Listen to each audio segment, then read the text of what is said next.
At my fifth wedding anniversary party, my father-in-law stood in front of 400 elite guests and publicly called me a charity case who scrubs dirt for a living. When my husband joined in the cruel laughter echoing across the ballroom, I did not burst into tears or run away. I simply smiled, reached into my purse, and prepared to make a single phone call to the one woman capable of destroying their entire empire overnight: my mother. My name is Maddie, 33 years old, and I spent half a decade shrinking my existence to stroke the fragile egos of my wealthy in-laws. Before I continue this story, let me know where you are watching from in the comments below. Hit like and subscribe if you have ever had to stand up to people who severely underestimated your worth.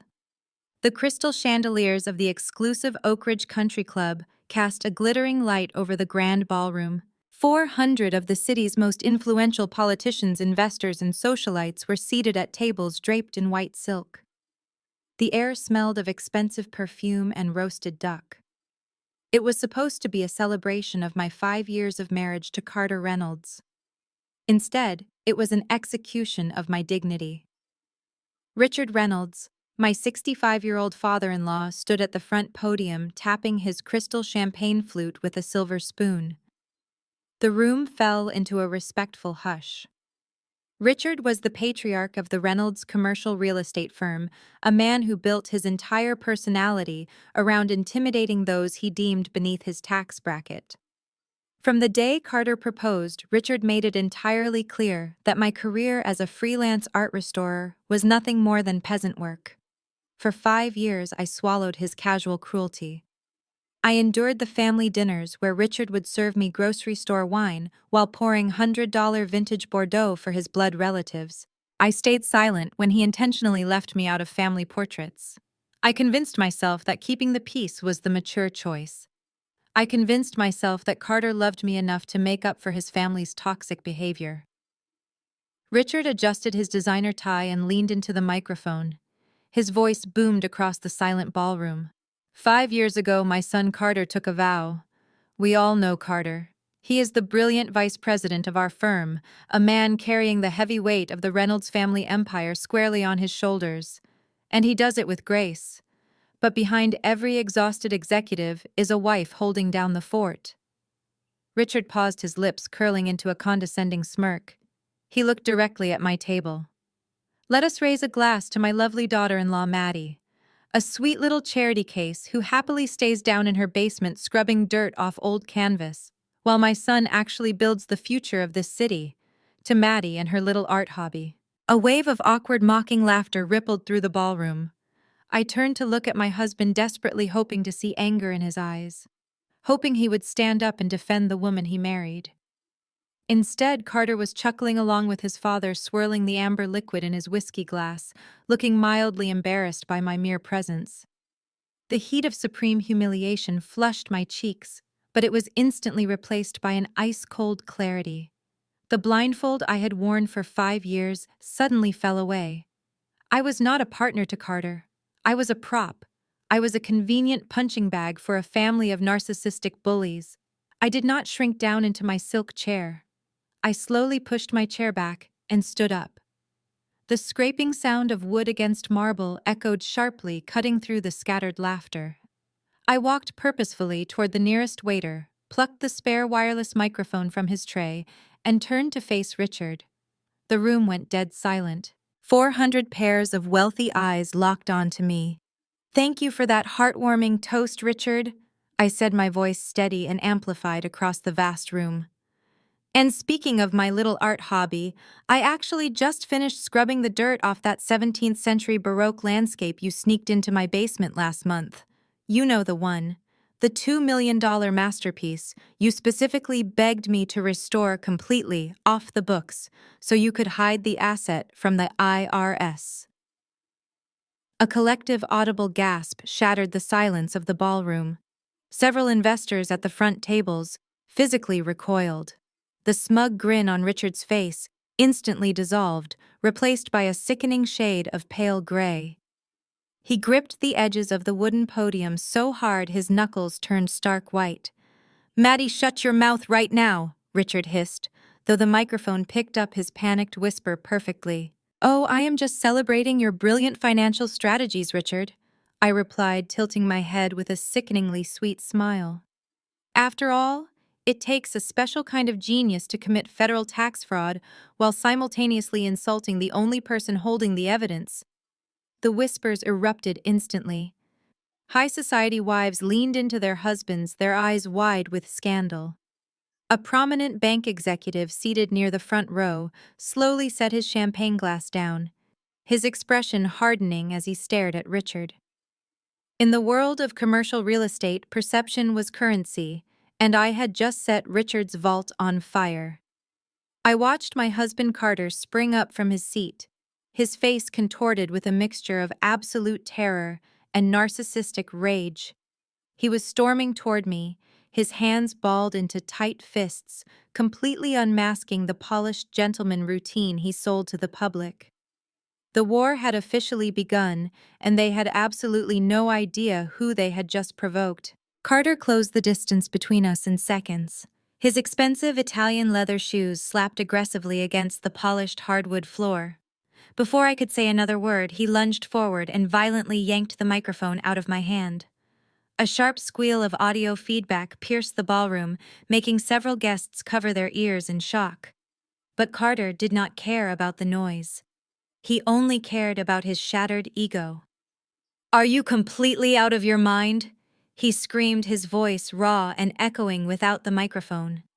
The veins in his neck were bulging against his silk collar. "You ungrateful, bitter peasant! How dare you stand up here and try to embarrass my family?" I stood my ground, my posture perfectly straight. I looked into the eyes of the man I had slept next to for 5 years, suddenly realizing I was looking at a complete stranger.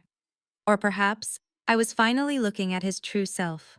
"You are just jealous," Carter continued to rant, stepping so close I could smell the stale whiskey on his breath. "You have always been jealous of our success, of our high society connections. You contribute absolutely nothing to this family, except your little arts and crafts projects, and now you throw a temper tantrum because my father spoke the truth." His words were designed to crush me, but they only served to unlock a vault of suppressed memories. As he yelled, the reality of our entire marriage flashed before my eyes. I remembered the day we signed the lease on our luxury penthouse in the financial district. His family loved to brag about his lavish lifestyle, but none of these 400 elite guests knew the truth. They did not know that I was the one who quietly paid the $80,000 security deposit from my hard-earned savings. I paid it because Carter had secretly blown his trust fund on a terrible commercial investment and was too terrified to tell Richard. I remembered canceling my own gallery exhibitions just to stand quietly by his side at endless real estate galas. I spent 5 entire years smiling like a decorative ornament so he could feel like the most important man in the room. I ironed his shirts, managed his schedules, and absorbed his daily complaints about his incompetent coworkers. I shrank my ambitions, dimmed my own light, and completely hid my true identity just to protect the fragile ego of a fundamentally mediocre man. I had convinced myself that my silence was an act of profound love. Today, I realized it was an act of complete self-betrayal. Carter mistook my silent observation for fear. He assumed the slight flush in my cheeks was the beginning of a pathetic emotional breakdown. He loved it when I looked weak, because it fueled his raging narcissism. He turned to a terrified waiter standing nearby, snatched a white linen cocktail napkin from the silver serving tray, and aggressively shoved it against my chest. "Wipe your tears and act properly or get out of my sight." Carter snapped, his upper lip curling in disgust. The tension in the ballroom finally broke, not with sympathy for a publicly humiliated wife, but with a wave of mocking laughter. It started at the front VIP table with Penelope, my arrogant sister-in-law, who let out a loud theatrical giggle. Her husband Andre, the hotshot corporate lawyer, leaned back in his chair and smirked. He shook his head slowly, as if he were watching a pathetic comedy show. Within seconds, the sycophants and business partners in the room joined in chuckling at the supposed charity case wife being put back in her place by the powerful Reynolds heir. They laughed because they believed I was a trapped animal. They laughed because they thought I had zero leverage, zero money, and nowhere else to go. But I did not shed a single tear. The profound sadness that had weighed heavily on my chest for half a decade simply evaporated. It was replaced by an intoxicating wave of cold, calculated indifference. I looked down at the crumpled linen napkin resting against my designer dress. I let it fall to the floor and deliberately stepped right over it, leaving a faint scuff mark on the pristine white fabric. I did not scream back at him. I did not hurl a desperate insult to defend my honor. I simply looked at Carter with an expression of absolute pity. The kind of pity you reserve for a spoiled child throwing a tantrum in a grocery store. His face twitched, clearly unsettled by my complete lack of submission. Without uttering another syllable, I turned my back on him. I walked away from the podium, my heels clicking rhythmically against the hardwood floor, cutting straight through the center of the grand ballroom. The mocking laughter slowly died down as the guests parted like the Red Sea to let me through. I pushed open the heavy mahogany doors leading to the grand foyer and walked straight into the women's marble restroom. It was time to stop playing the victim. It was time to make the call. The women's restroom was a sanctuary of silence. The heavy mahogany doors shut behind me, completely severing the chaotic noise of the ballroom. I walked over to the gilded mirrors lining the wall and turned on the gold faucet. The cold water splashed against my wrist, grounding me in reality. I looked at my reflection. The woman staring back at me was no longer the submissive, quiet wife trying to shrink herself into a mold that was never meant to hold her. I took a deep breath, reached into my silver clutch, and pulled out my phone. For 5 years, I had kept my two worlds entirely separate. When I met Carter, I introduced myself simply as Maddie. I completely dropped my last name because I desperately wanted to be loved for who I was, not for the billions of dollars attached to my family legacy. I wanted a normal life. I wanted a husband who looked at me and saw a supportive partner, not a walking trust fund to be exploited. My mother had warned me against it from the very beginning. Josephine Sinclair was not a woman who believed in fairy tales. At 60 years old, she was the founder and CEO of Sinclair Holdings, a private equity firm that ruthlessly controlled a massive portion of Wall Street. She was a self-made apex predator in a financial world completely dominated by men. She wore custom-tailored blazers, drank black coffee, and dismantled corporate empires before her morning meetings. When I first told her I was marrying Carter Reynolds, she had a comprehensive background check run on his entire family within 24 hours. She sat me down in her corner office overlooking the Manhattan skyline and told me the Reynolds family was nothing but a fragile house of cards. She warned me they were built on bad commercial debt and unearned arrogance, obsessed with maintaining an illusion of extreme wealth. But I was stubborn and desperately in love. I actually thought my devotion could change Carter. So my mother made a strict deal with me. She would let me walk away and make my own mistakes. She would let me live my quiet life, restore my paintings in the basement, and play the role of the humble wife. But she promised that the exact moment I realized my own worth, she would be waiting. My thumb hovered over her name in my contacts. I pressed the call button and raised the phone to my ear. It rang only one time. "Hello, Madeline," her voice echoed through the speaker. It was crisp, authoritative, and completely devoid of surprise. It was as if she had been sitting at her mahogany desk for 5 entire years just waiting for this exact phone call to happen. "Mom?" I said, my voice steady but quiet. My throat felt tight, but not from sadness. It was the overwhelming relief of finally surrendering the facade I had maintained for so long. "Please come." There was a brief pause on the line. I could hear the faint sound of thick paper files shuffling in the background, followed by the sharp click of her expensive pen tapping against a glass desk. "I gave you 5 years to play house with those parasitic frauds, Maddie," she replied, her tone dropping into a dangerous, ice-cold register that commanded absolute authority. 5 years of letting them treat my only daughter like she was the hired help. I assume the trial period is officially over. It is over. I confirmed, squaring my shoulders as I looked deeply into my own eyes in the mirror. I am completely done playing the victim. Good, my mother said. The heavy sound of a solid wood office door opening echoed through the phone. Do not shed another single tear for that mediocre man. Stand up straight. Remember exactly whose blood runs in your veins. I am 10 minutes away.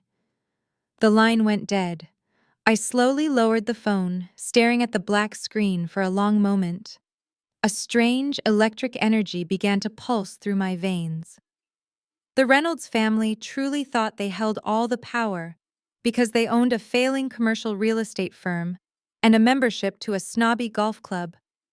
They thought they could publicly humiliate a defenseless woman and walk away without a single scratch.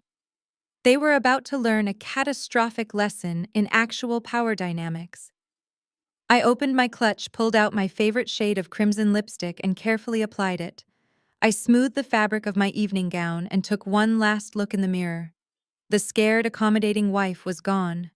Madeline Sinclair was fully awake. I turned off the faucet, grabbed my bag, and pushed the heavy restroom doors open, ready to step back into the snake pit. I did not need to run or hide anymore. I just needed to stall them until the shark arrived. I pushed the heavy restroom doors open, stepping out of the quiet sanctuary and back into the sprawling marble foyer of the country club. The air was still thick with the distant hum of the ballroom, but out here the lighting was dimmer, casting long shadows across the intricate Persian rugs. I adjusted the thin gold strap of my evening clutch and started walking purposefully toward the grand exit. My plan was simple. I fully intended to wait for my mother outside in the crisp night air, far away from the toxic fumes of my husband's family. But my exit was abruptly cut short. Standing dead center in the middle of the hallway, perfectly blocking the heavy glass doors, were my sister-in-law, Penelope, and her husband, Andre. Penelope stood with her arms tightly crossed over her designer dress, her sharp features twisted into a mask of pure condescension. Next to her was Andre, a senior partner at a mid-sized corporate law firm, who never missed a single opportunity to remind everyone of his exorbitant billable rate. As a wealthy corporate lawyer, Andre had spent the last 5 years desperately trying to prove he belonged in the Reynolds inner circle. He constantly sought Richard's approval, and he usually earned it by joining in on the family tradition of tearing me down. Tonight was clearly no exception to his rule. As I walked closer, the rhythmic clicking of my heels echoing off the walls, neither of them moved an inch to let me pass. Andre adjusted the crisp cuffs of his bespoke suit, a smug, deeply self-satisfied grin spreading across his face. He held a thick stack of legal-sized papers bound securely by a heavy black clip. Before I could even politely ask them to step aside, Andre aggressively closed the distance between us. With a sharp, forceful motion, he slapped the heavy stack of documents directly against my chest. The sudden impact forced me to quickly bring my hands up to catch the papers before they scattered across the marble floor. "Sign it right now," Andre commanded, his voice dripping with arrogant, unearned authority. I looked down at the bold, capitalized letters printed on the very first page. Post-nuptial asset protection agreement. I let out a soft, breathy laugh of pure disbelief. "You actually brought a binding legal contract to a wedding anniversary party?" I asked, looking back up at his smug face. Penelope dramatically rolled her eyes and took a step forward, invading my personal space right alongside her husband. "Carter called us the second you walked out of that ballroom like a dramatic child." Penelope sneered, her voice shrill and grating against my ears. "He finally realized what a massive financial liability you are to this family. We are absolutely not going to let some bitter little gold digger try to take half of his commercial real estate empire just because her fragile feelings got hurt during a harmless toast. You are going to sign that document right now, relinquishing any future claim to his business assets, or you are never stepping foot inside that penthouse again." I stared at the two of them, genuinely marveling at the sheer depth of their financial delusion. Penelope actually believed her brother was a titan of industry. Andre actually believed he was executing a brilliant, ironclad legal maneuver. They were both completely blind to the terrifying reality of the Reynolds family finances. They actually thought Carter possessed an empire worth stealing. Carter wants to protect his massive empire from me, I repeated slowly, letting the sheer absurdity of the statement hang heavily in the air between us. Andre crossed his arms, puffing out his chest to look more physically intimidating. "Do not play dumb with me, Maddie," he warned, leaning his face closer to mine. "I drafted that document myself. It is legally airtight. Carter has been entirely too generous to you for the past 5 years, letting you live rent-free in a luxury high-rise while you play with cheap paintbrushes down in the basement. But tonight you crossed an unforgivable line. You publicly embarrassed the patriarch of this family. So here are your two options. You sign away your rights to the Reynolds commercial properties right here and now, or I will personally ensure the building management changes the electronic locks on your penthouse doors before you can even hail a cab." The heavy stack of paper weighed down my hands. I ran my thumb slowly over the crisp edge of the document. A normal woman without a safety net would be terrified by this ambush.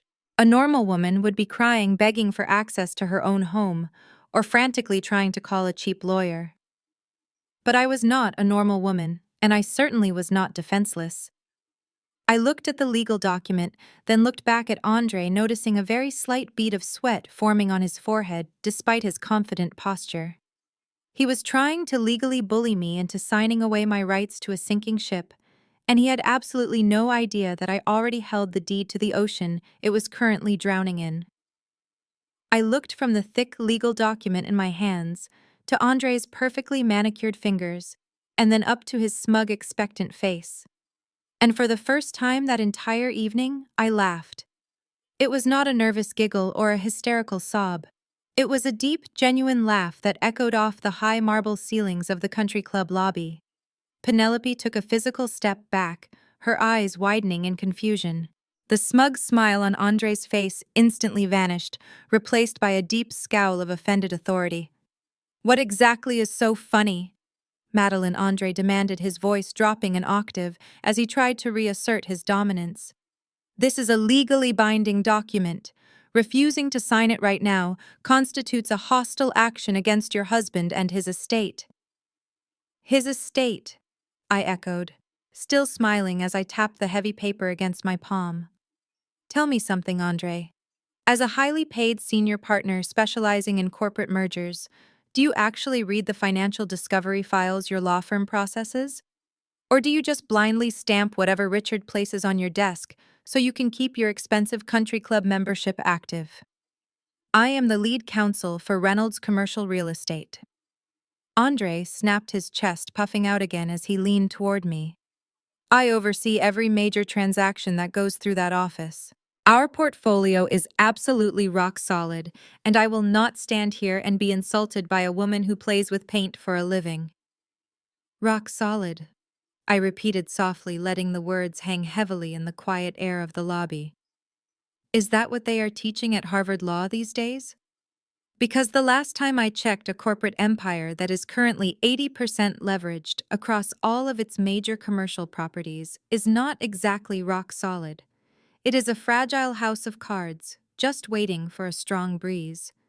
The silence that followed was deafening, the arrogant posture completely drained from Andre's body. "Let us talk about the downtown plaza development." I continued, my voice dropping to a calm, conversational tone. The exact project Richard was just bragging about in the ballroom.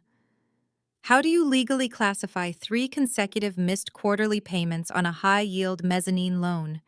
Because the major banks usually call that a severe default." Andre physically recoiled. His dark eyes darted nervously around the empty lobby, as if he expected to see federal banking regulators hiding behind the potted palms. The confident, arrogant lawyer routine completely shattered in an instant. He reached up and nervously adjusted his silk tie, suddenly looking like a terrified intern caught shredding the wrong documents. "I have no idea what ridiculous delusions you are spouting." Andre stammered, his voice suddenly pitching higher and faster. "But if you have been illegally accessing Carter's private briefcase in the penthouse, you are violating strict corporate non-disclosure agreements. That is textbook corporate espionage, Madeline. I could have you federally indicted for stealing classified financial trade secrets. You are entirely out of your depth. I will file an injunction so fast it will make your head spin. I did not need to dig through Carter's disorganized briefcase to know your business is bleeding cash, Andre, I replied effortlessly. The financial world is remarkably small and the banks talk. Right now they are practically screaming. You brought a post-nuptial agreement to protect a fortune that simply does not exist. You are waving a useless piece of paper at me to protect a pile of dust. Penelope, completely ignorant to the terrifying reality of their actual business operations, stepped aggressively in front of her husband. She pointed a sharp acrylic nail directly at my face, her face twisted in rage. "You are completely delusional!" Penelope yelled, her voice echoing shrilly in the corridor. "My father is a titan in this city. Carter is closing a massive $50 million merger tomorrow morning that will double our net worth. You are just a pathetic, jealous woman trying to sound smart because you know my brother is about to kick you out on the street with absolutely nothing." I looked at Penelope with pure pity. She was standing there wearing a diamond tennis bracelet, bought entirely with borrowed bank money, fiercely defending a legacy built on staggering debt. It was almost tragic to watch. Andre, however, was not yelling anymore. He was staring at me in total silence.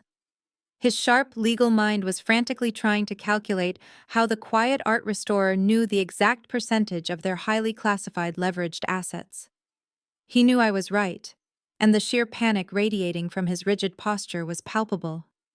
He opened his mouth to spout another desperate legal threat to cover his tracks, but the sound of angry approaching footsteps interrupted him. The angry footsteps belonged to Carter. He burst through the heavy mahogany doors, his face still flushed a deep, ugly crimson from the ballroom confrontation.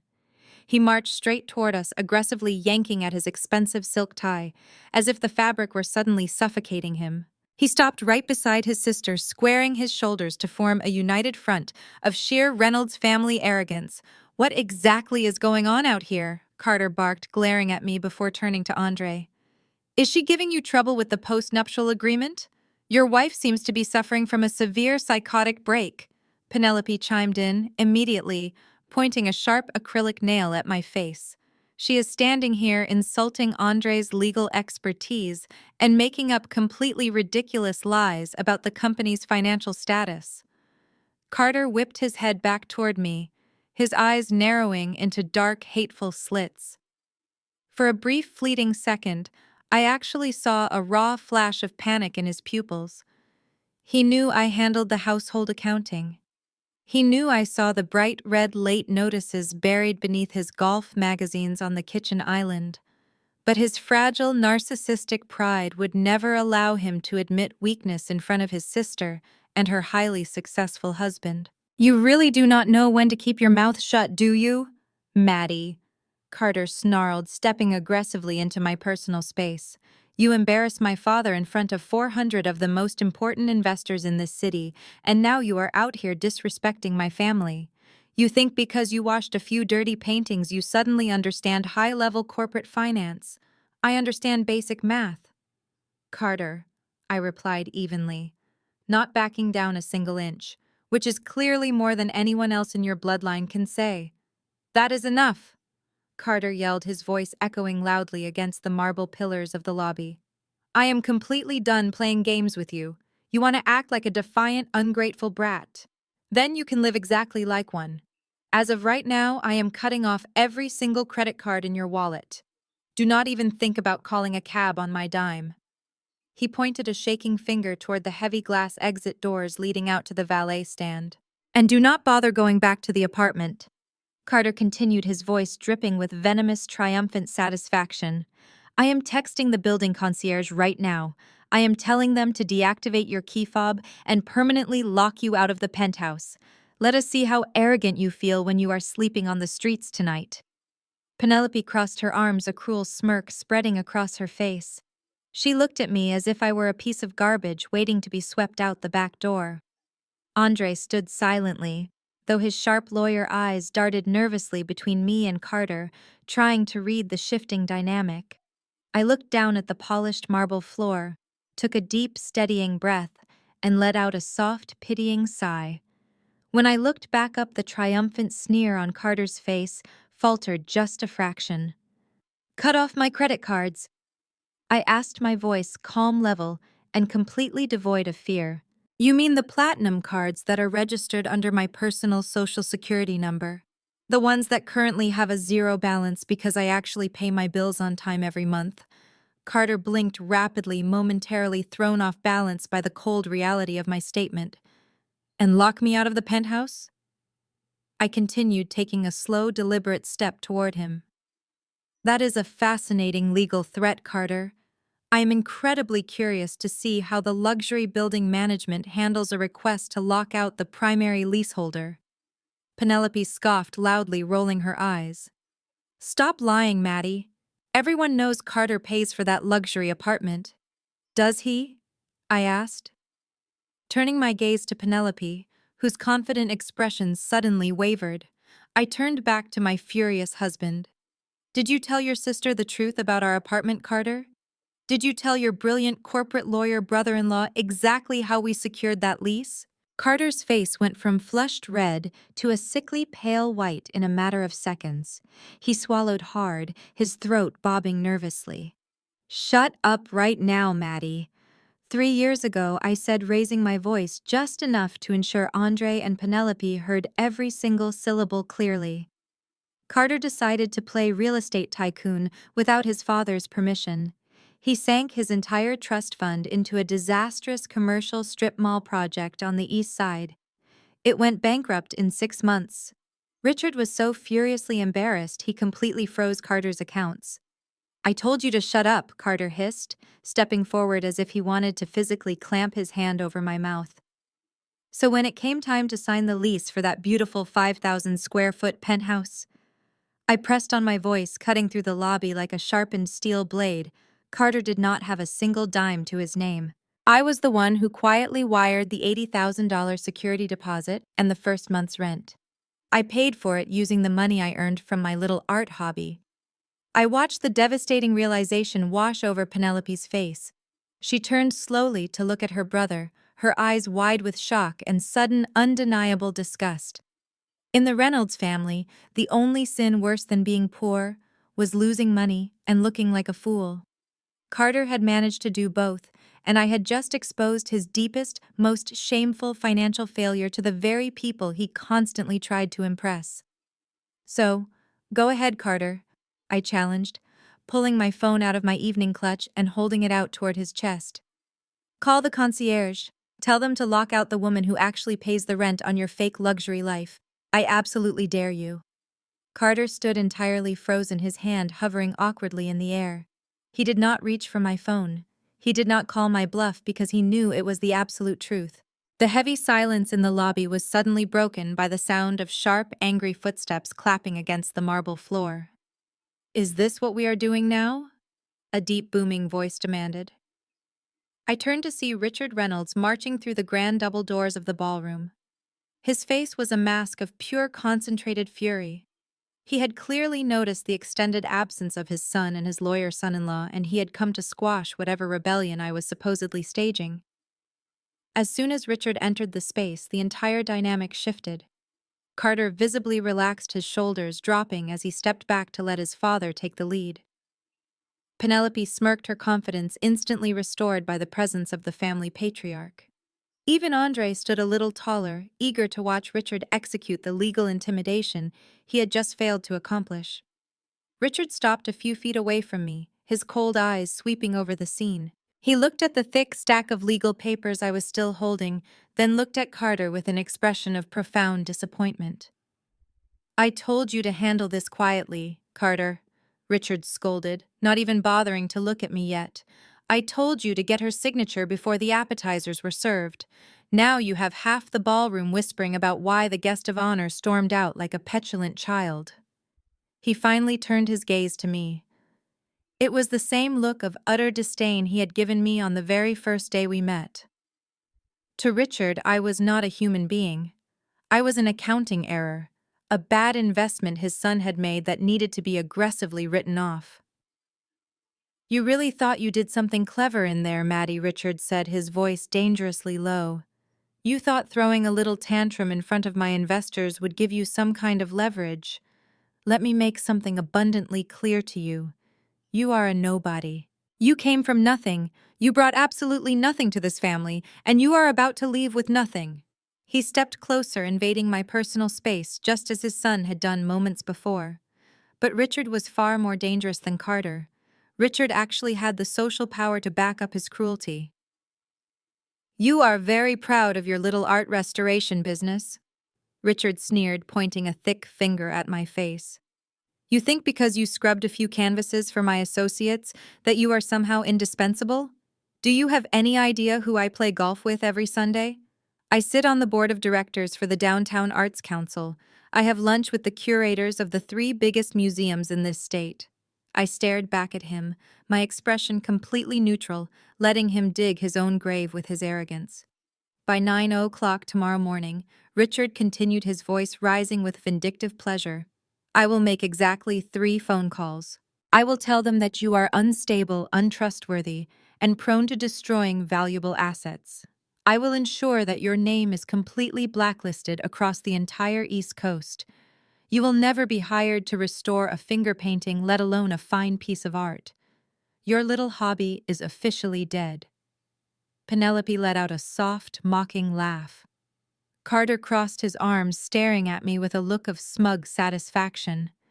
They were a pack of wolves entirely reliant on the alpha to do their hunting for them. Richard reached out and snatched the post-nuptial agreement directly out of my hands. He marched over to an antique mahogany console table resting against the lobby wall and slammed the heavy stack of papers down onto the polished wood. He reached into the breast pocket of his tailored tuxedo, pulled out a heavy gold fountain pen, and practically threw it on top of the contract. You are going to walk over to this table and sign your name on every single dotted line, Richard commanded, his voice echoing off the high ceilings. You are going to legally relinquish any ridiculous claim you think you have to my son's company, his assets, and his properties. And if I refuse, I asked softly, then you walk out those front doors right now. Richard fired back without a second of hesitation. You leave your phone, you leave your jewelry, and you walk out into the freezing night with nothing but that dress on your back. And I will personally stand here and watch the security guards throw you off the property. The family gang-up was completely textbook. It was the exact psychological warfare they used to break anyone who dared to question their authority. They surrounded the target, isolated them, threatened their livelihood, and demanded total submission. Richard looked at me, his chest heaving slightly, fully expecting the tears to finally fall. He expected me to walk over to that mahogany table, pick up his expensive gold pen, and sign my own financial death warrant out of pure, unadulterated fear. But I just looked at the pen, then looked toward the heavy glass doors of the country club entrance.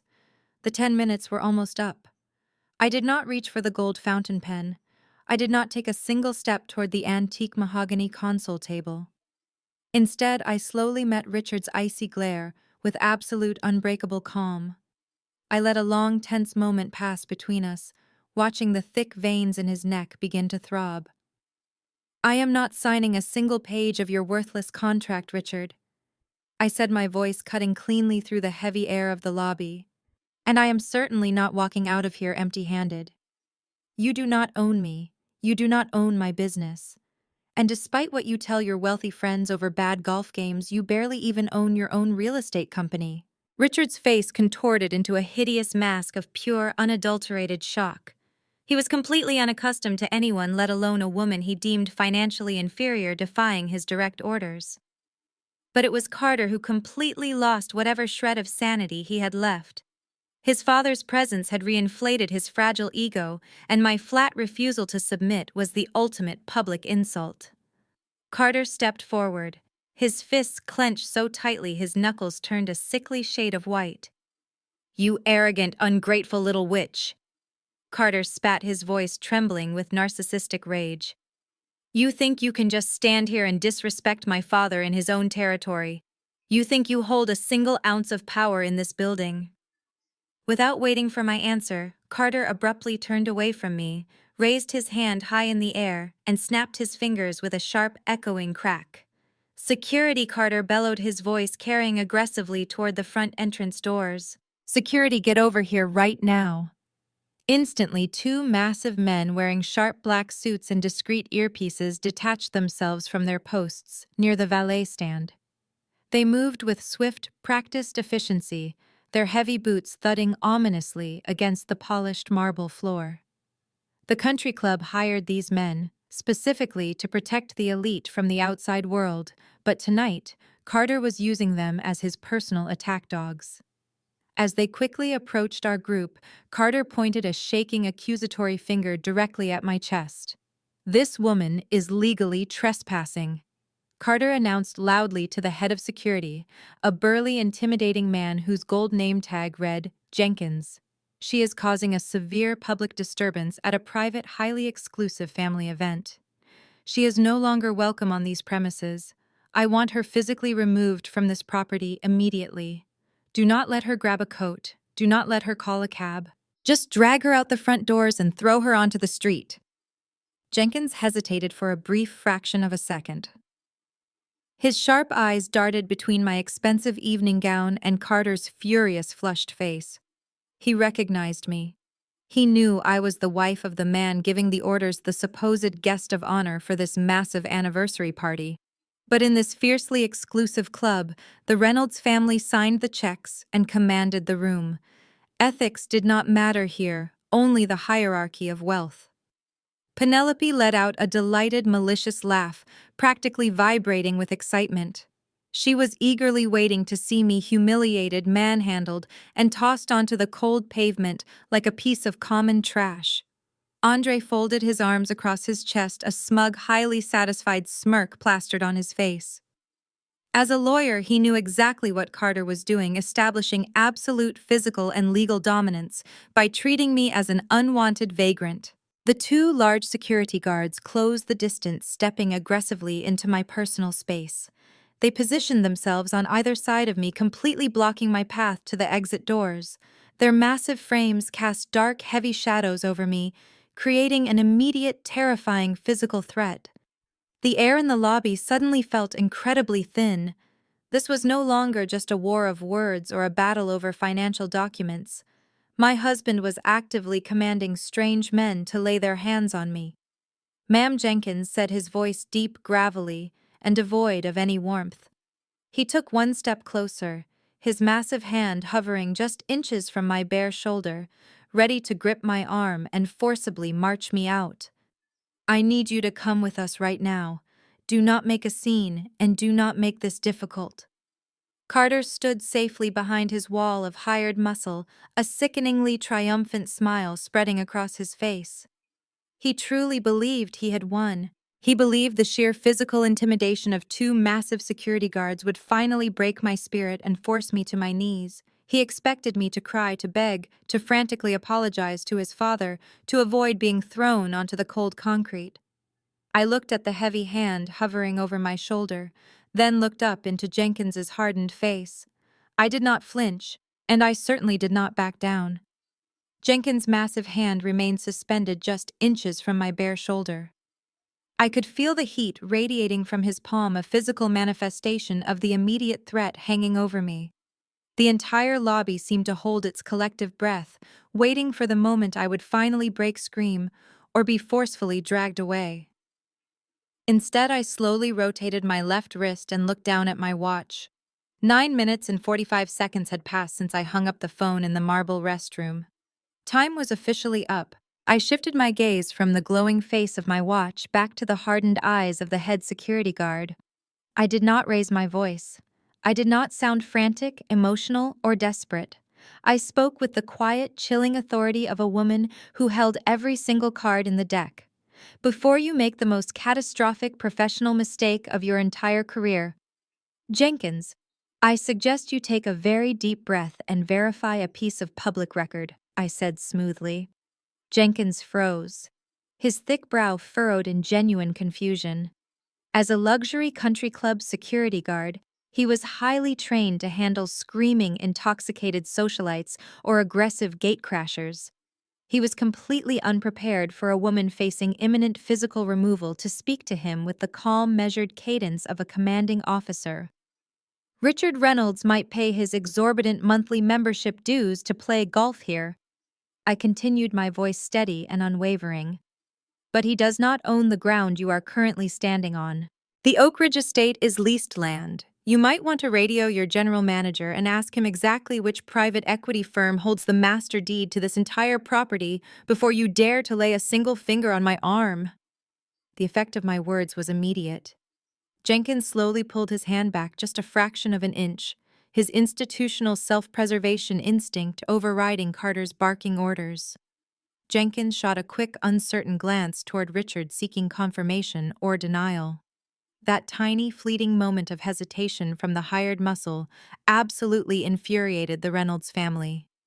Penelope threw her head back and let out a loud, theatrical shriek of laughter that echoed sharply against the marble walls. "Are you actually listening to her?" Penelope shrieked, pointing her perfectly manicured finger at Jenkins. "She is completely out of her mind. She washes dirty canvas in a basement for a living, and now she thinks she is some kind of real estate mogul. She is having a psychotic breakdown right in front of us." Carter stepped forward, his face burning with the deep humiliation of his own security guard disobeying a direct command. "Grab her!"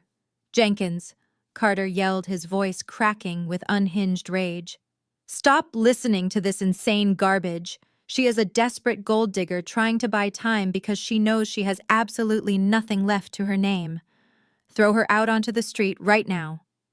Andre shook his head slowly, adopting his most condescending performative lawyer persona.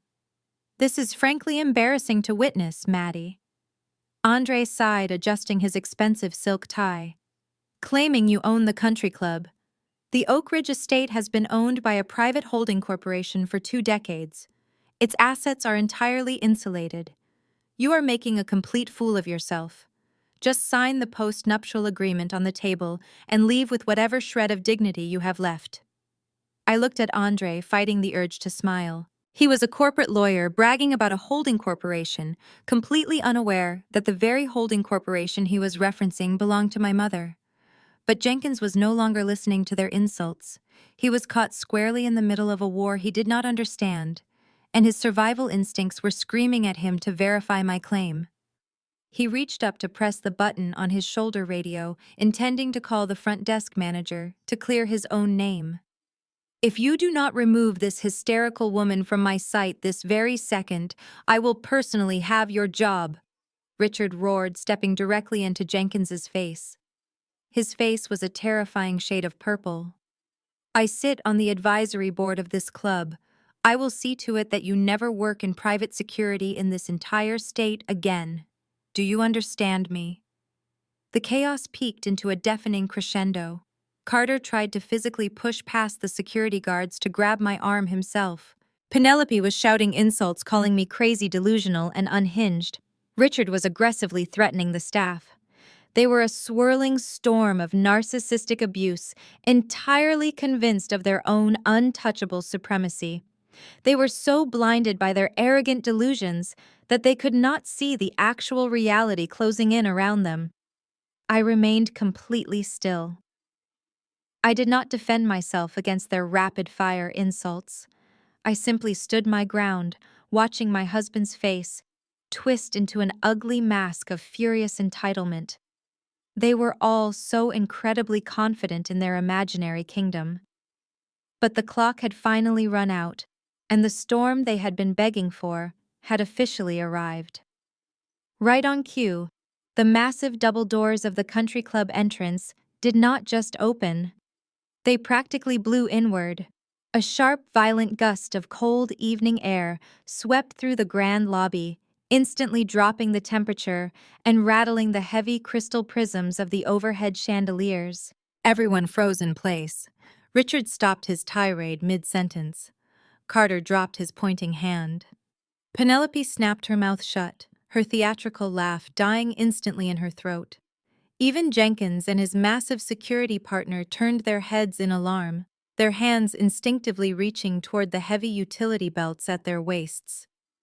Stepping over the polished brass threshold was not the tragic, impoverished mother figure the Reynolds family had spent the last 5 years loudly imagining. It was Josephine Sinclair. At 60 years old, my mother did not merely walk. She glided with the terrifying, predatory grace of a woman who owned every single room she ever entered. She was draped in a custom-tailored charcoal Armani suit that fit her with razor-sharp precision. A luxurious midnight blue cashmere coat was draped effortlessly over her shoulders, undisturbed by the harsh winter wind outside. Under the bright lobby lights, the subtle, unmistakable gleam of a diamond-encrusted Patek Philippe watch flashed on her left wrist. Her silver hair was styled into a sleek, immaculate bob, framing a face carved from pure ice and absolute unquestionable authority. She did not look like a woman who rode the city bus. She looked like a woman who bought the bus company just to aggressively fire the board of directors. Flanking her on either side were two towering executive assistants. They were dressed in identical, impeccably tailored black suits, wearing the kind of neutral, highly calculating expressions usually reserved for federal agents. Each assistant gripped a heavy combination locked leather briefcase. As a corporate lawyer, Andre immediately recognized the premium Italian leather of those briefcases, and his eyes darted nervously to the men holding them. Inside those cases were the comprehensive financial dossiers that would soon turn the Reynolds family legacy into a smoldering pile of ash. The sheer concentrated aura of power radiating from my mother hit the lobby like a physical shockwave. True wealth does not need to scream brag or throw embarrassing public tantrums the way Carter just did. True wealth demands absolute silence. And the silence that suddenly fell over that marble foyer was deafening. Jenkins and the other security guard felt the shift instantly. These men spent their entire careers guarding the local elite, and they possessed a highly tuned survivalist radar for recognizing people who could ruin their lives with a single quiet phone call. Without anyone giving a verbal order, both security guards immediately lowered their hands.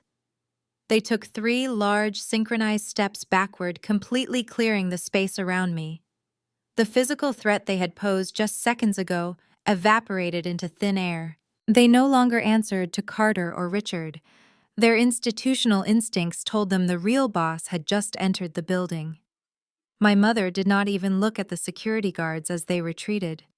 She did not look at Penelope, who was staring open-mouthed at the expensive cashmere coat, her brain failing to process the sight. She did not look at Andre, whose sharp lawyer eyes were rapidly assessing the unmistakable high-level corporate threat of the 2 assistants. And she certainly did not look at Carter, who was blinking rapidly, completely paralyzed by the sudden shift in gravity. Josephine Sinclair locked her piercing blue eyes directly on me. She walked with a steady, rhythmic click of her designer heels against the marble floor, completely ignoring the chaotic tension that had just consumed the space. The crowd of wealthy guests lingering near the ballroom entrance instinctively parted ways for her, backing up against the walls, sensing the arrival of an apex predator. She stopped exactly 2 feet in front of me. She reached out her cool, perfectly manicured hand, gently touching my cheek, wiping away a stray lock of hair that had fallen across my face during the confrontation. It was the only display of genuine warmth she would offer tonight, and it was reserved exclusively for her daughter. "You are wearing the crimson lipstick," my mother observed, her voice low, steady, and entirely unfazed by the hostile audience surrounding us. "That is a very good sign, Madeline. It means you are finally done apologizing for existing in a space you own." "I am completely done," I confirmed, keeping my posture perfectly straight, my voice matching her calm cadence. "I am ready to go." My mother offered a single approving nod. Then very slowly she turned her head. Her icy gaze swept over the Reynolds family, studying them the way a scientist might study a fascinating but ultimately useless species of insect. She took in Carter's flushed, panicked face. She took in Penelope's cheap borrowed diamonds. And finally, her eyes locked onto Richard Reynolds, the patriarch who had just threatened to throw her only child out into the freezing street. The standoff had officially shifted. The Reynolds family was no longer circling a defenseless prey. They were suddenly trapped in a cage with a tiger, and the heavy iron doors had just firmly locked behind them. Richard Reynolds was a man whose entire worldview was shaped by his own bloated bank account and an archaic class system he desperately clung to. He could not comprehend a reality where my mother, the woman he had spent years painting as a destitute and uneducated tragic figure, could afford the Patek Philippe on her wrist or the Armani suit she wore. His brain aggressively rejected the visual evidence standing right in front of him. He needed to be the most powerful person in the room, and he was willing to make a complete fool of himself to maintain that illusion. Richard broke the stunned silence. He puffed out his chest, adjusted his tailored tuxedo jacket, and marched directly toward Josephine. He stopped mere inches from her, attempting to use his height and physical bulk to intimidate her the exact same way he had always intimidated me. "Well, look who finally decided to crawl out of the woodwork," Richard boomed, his voice dripping with venomous condescension. "You must be the mother we have heard absolutely nothing about. I suppose I should not be surprised that a gold-digging rat like your daughter would call her mother the second her meal ticket got revoked." He sneered at her custom charcoal suit, clearly assuming it was a cheap knockoff bought specifically for this occasion. He looked at her two massive executive assistants and scoffed, believing they were just hired actors meant to put on a show. "I do not know how you managed to sneak past the front gate of this establishment," Richard continued, pointing a thick, shaking finger toward the heavy glass doors. "But this is a private, highly exclusive event for people of actual status. You and your hysterical daughter have exactly 10 seconds to turn around and walk out of my sight before I have the police arrest you both for trespassing and attempted extortion." Josephine Sinclair did not flinch. She did not raise her voice to defend her honor. She did not even look at Richard and his pointing finger. She simply stared at him with an expression of profound, almost clinical boredom. She let his empty threats hang in the heavy air, allowing the sheer embarrassment of his unhinged behavior to settle over the hundreds of wealthy guests watching from the ballroom entrance. Without breaking eye contact with the furious patriarch, my mother slowly raised her right hand and snapped her fingers once. It was a sharp, crisp sound that echoed like a gunshot in the silent marble foyer. Immediately, the executive assistant standing to her left stepped forward. He did not pull out a weapon or a legal document. Instead, he reached into the pocket of his tailored suit, produced a pristine white silk cloth, and seamlessly retrieved a crystal flute of champagne from a passing, completely terrified waiter who had been frozen nearby. The assistant handed the glass to my mother with a slight, highly respectful bow. My mother took a slow, deliberate sip of the champagne. She swirled the golden liquid in the crystal flute, examining the bubbles before finally addressing the man who had just threatened her with federal arrest. "Dom Perignon Vintage 2008? My mother noted, her voice smooth and chillingly calm. "A remarkably expensive choice for a man whose commercial properties are currently facing multiple foreclosure notices, Richard." Richard dropped his pointing hand. His face went completely blank. The aggressive, forward-leaning posture he had adopted instantly collapsed. He blinked rapidly, his mind desperately trying to compute how this supposed trailer park mother possessed classified knowledge of his impending financial doom. Carter, completely oblivious to the massive warning signs flashing in front of him, stepped up beside his father. He was sweating profusely now, his tailored collar suddenly looking far too tight for his panic-stricken body. "Who do you think you are?" Carter demanded, his voice cracking slightly under the immense pressure of the room. "You cannot just waltz in here and spout absolute nonsense. My father is Richard Reynolds. He practically built the commercial district of this city. You are just a pathetic old woman trying to help her daughter steal my money." Penelope nodded furiously in agreement, clinging desperately to her brother and his delusional confidence. She crossed her arms, trying to look intimidating, but she just looked small and ridiculous.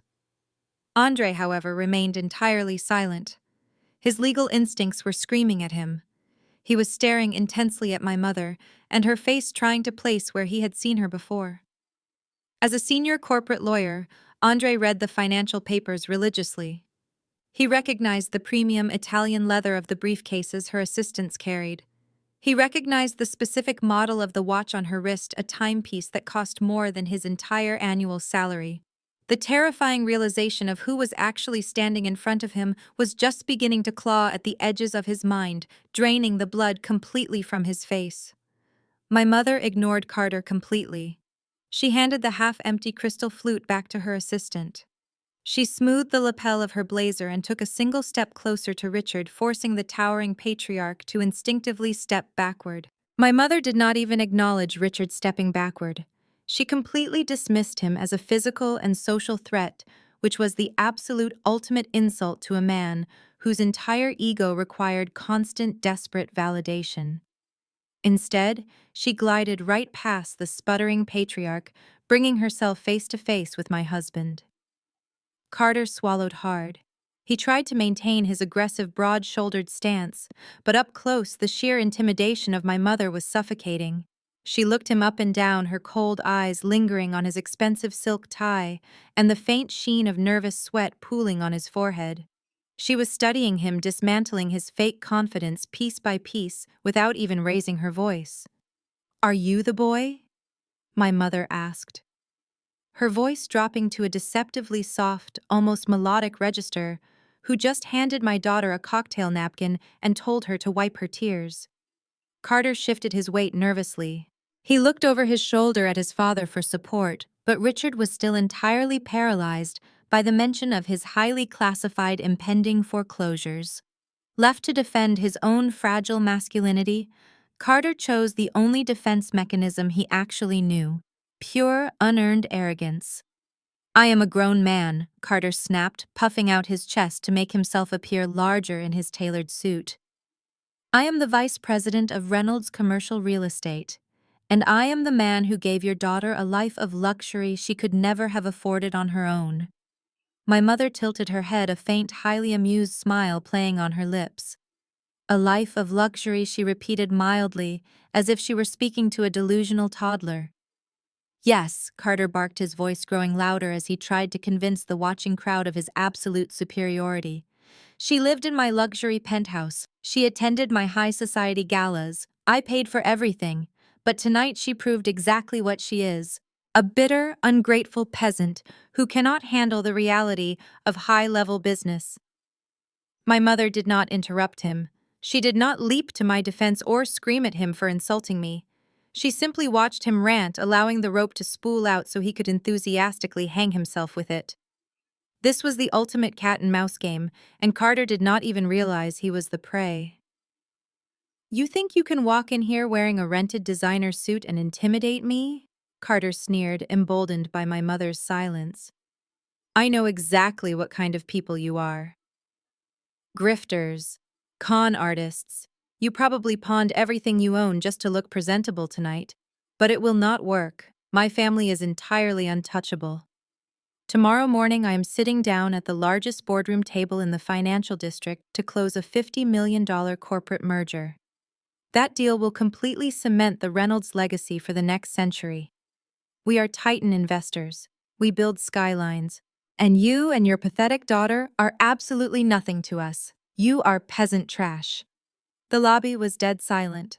The hundreds of guests watching from the ballroom entrance were hanging on to every single word.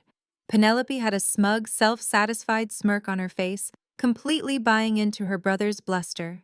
Even Richard seemed to recover slightly, his chest puffing out again at the loud mention of the massive buyout that was supposed to save them from total ruin. But out of the corner of my eye, I saw Andre. The hotshot corporate lawyer had finally connected the dots. I watched Andre's hands begin to tremble violently. He tried to reach out to grab Carter's sleeve to physically stop him from speaking, but he was far too late. My mother let Carter finish his ridiculous speech. She let the echo of his arrogant boasting fade into the cold marble walls. Then the faint amused smile on her lips blossomed into a terrifying, predatory grin. It was the exact smile that made seasoned Wall Street bankers break out in cold sweats before they lost everything. "A $50 million corporate merger," my mother mused, her voice echoing clearly across the silent room. She turned slightly to her left, exchanging a brief knowing glance with her executive assistant. That is quite an impressive milestone for a boy who lost his entire trust fund on a bankrupt strip mall 3 years ago. Carter flinched as if he had been physically struck.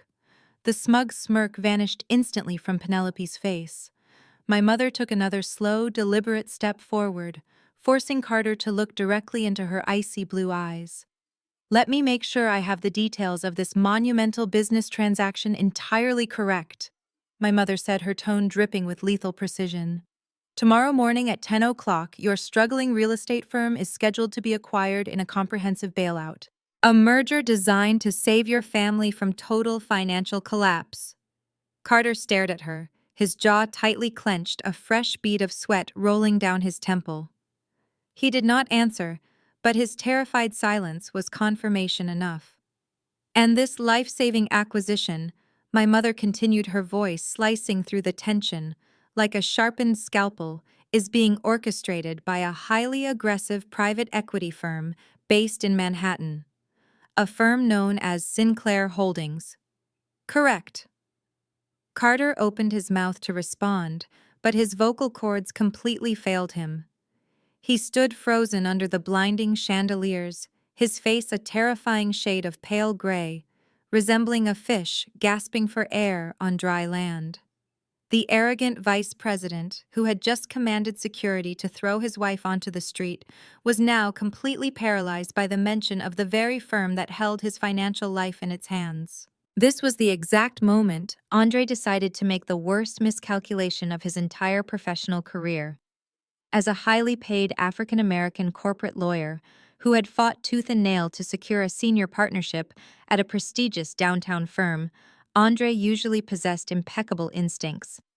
But his desperate, pathetic need to constantly prove his worth to his wealthy father-in-law completely blinded him to the massive danger standing right in front of him. He saw Carter faltering. He saw Richard speechless. He saw a golden opportunity to step up as the brilliant legal savior of the Reynolds family empire. Andre smoothly stepped in front of Carter, physically placing himself between my terrified husband and my mother. He aggressively adjusted the crisp cuffs of his bespoke suit, puffed out his chest, and fully deployed his most intimidating courtroom voice. "I'm going to stop you right there," Andre announced, his deep voice carrying an undeniable air of practiced authority. "I do not know how you managed to discover the confidential details of our pending corporate merger, but coming into a private venue to flaunt illegally obtained financial information is a catastrophic mistake." My mother did not step back. She simply shifted her icy gaze from Carter to Andre, examining him from the top of his perfectly groomed head down to his expensive leather shoes. "Are you supposed to be the family attack dog?" my mother asked softly, her tone laced with mild amusement. "Or just the court jester?" Penelope gasped loudly from the sidelines, outraged on behalf of her husband. "I am the lead corporate counsel for Reynolds Commercial Real Estate," Andre fired back, his jaw clenching in anger. "I am also a senior partner at one of the most ruthless litigation firms in this state. And as of this exact moment, you are legally trespassing on a closed private event. You are publicly harassing my clients. And by loudly discussing a highly classified $50 million corporate acquisition in a room full of outside investors, you are actively committing tortious interference with a prospective business advantage." Andre took a step closer, attempting to use his height to tower over her. He pointed a firm, authoritative finger toward the heavy glass doors of the lobby. The hundreds of guests watching from the ballroom entrance were completely silent, hanging onto every single word of the legal showdown. "If you do not turn around and walk out of those doors immediately," Andre threatened, his voice dropping into a menacing register, "I will personally draft the civil lawsuit tomorrow morning. I will bury you in so much litigation you will spend the rest of your pathetic life paying off my legal fees. I will have you federally investigated for corporate espionage. You are entirely out of your depth, lady." The Reynolds family visibly relaxed. Richard let out a heavy breath, clearly relieved that his son-in-law had stepped up to handle the situation with aggressive legal force. Carter wiped the sweat from his forehead, a faint, shaky smirk returning to his face. They actually believed Andre had just won the battle. They believed his fancy legal jargon and deep voice had successfully neutralized the threat. My mother looked at Andre's pointing finger. Then she looked up into his angry, confident eyes. She did not look angry. She did not look intimidated. She looked at him with sheer, unadulterated pity. It was the exact look you give a small child who proudly presents a drawing that is completely unrecognizable. Without saying a single word, my mother raised her crystal flute and took another slow, elegant sip of her vintage champagne. She swallowed, handed the glass back to her assistant, and offered Andre a smile so cold it could have frozen the entire room. "A senior partner," my mother repeated softly, shaking her head in genuine disappointment. It is truly staggering how low the standards have fallen at corporate law firms these days. You stand there loudly quoting tortious interference and corporate espionage, yet you completely failed to perform the most basic due diligence on the very acquisition that is supposedly saving your father-in-law from total bankruptcy. Andre stiffened, his confident posture wavering just a fraction of an inch. "What are you talking about?" he demanded, though the absolute certainty in his voice was suddenly gone.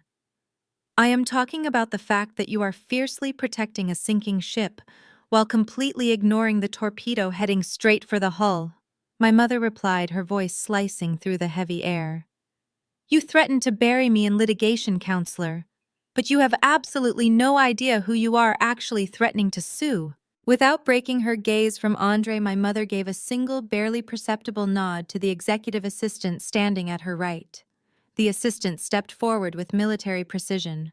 He reached into the inner pocket of his impeccably tailored suit jacket and withdrew a sleek silver card holder. With a swift, practiced motion, he slid out a single business card and extended it toward Andre. It was not a standard flimsy piece of white paper covered in flashy gold foil. True power never needs to shout. The card was crafted from thick, matte black cardstock. It was heavy, minimalist, and deeply intimidating. The text on it was engraved in simple, understated silver lettering. Andre stared at the extended hand for a long moment. His chest was still puffed out, his jaw still set in a mask of aggressive legal confidence. He snatched the card from the assistant's fingers, fully intending to glance at it, scoff, and throw it onto the marble floor to prove his absolute dominance. But the moment his eyes focused on the crisp silver text, his arrogant lawyer persona completely shattered. I watched the transformation happen in real time, and it was the most spectacular display of instant karma I had ever witnessed. It started with his eyes. They widened so drastically, I thought they might actually pop out of his skull. Then the confident flush of anger vanished from his cheeks, leaving behind a sickly, chalky pallor. The blood drained from his face so fast he looked as though he were about to faint right there in the country club lobby. Andre Penelope demanded, her voice shrill and dripping with irritation. She had noticed her husband's sudden, terrifying silence. "What does the card say? Just rip it up and let the security guards throw them out." Andre did not rip it up. He could not even move his hands. His fingers began to tremble violently, the heavy black cardstock vibrating visibly in his grip. His knees, which just seconds ago had been locked in a stance of aggressive authority, began to shake. He actually had to shift his weight backward to keep himself from completely collapsing under the crushing weight of his own monumental stupidity. As a senior corporate partner, Andre knew exactly how the financial food chain worked. He knew that the Reynolds family firm, despite all their arrogant boasting, was a tiny, struggling minnow drowning in an ocean of bad debt. And he knew that the firm positioned to acquire them was a massive, bloodthirsty great white shark. He had just spent the last 5 minutes screaming at, threatening, and insulting the apex predator of that entire ocean. Andre Carter barked, stepping forward and aggressively grabbing his brother-in-law by the shoulder. Carter was starting to panic, infected by the sheer terror radiating from Andre. "What is going on? Who are these people?" Andre slowly lifted his head. He looked at Carter, then looked past him to Richard. His mouth opened, but no sound came out. He swallowed heavily, his Adam's apple bobbing in a desperate attempt to find his voice. When he finally spoke, his deep, booming courtroom voice was entirely gone. It had been replaced by a hollow, terrified whisper. "It is her," Andre stammered, his eyes darting frantically between the Reynolds patriarch and the matte black card in his trembling hand. "Speak up!" Richard roared, his patience completely exhausted. He marched forward, his face flushed with renewed anger. "Who is she?" Andre slowly turned the card around, holding it up with a violently shaking hand so the entire Reynolds family could see the understated silver lettering. "She is Josephine Sinclair."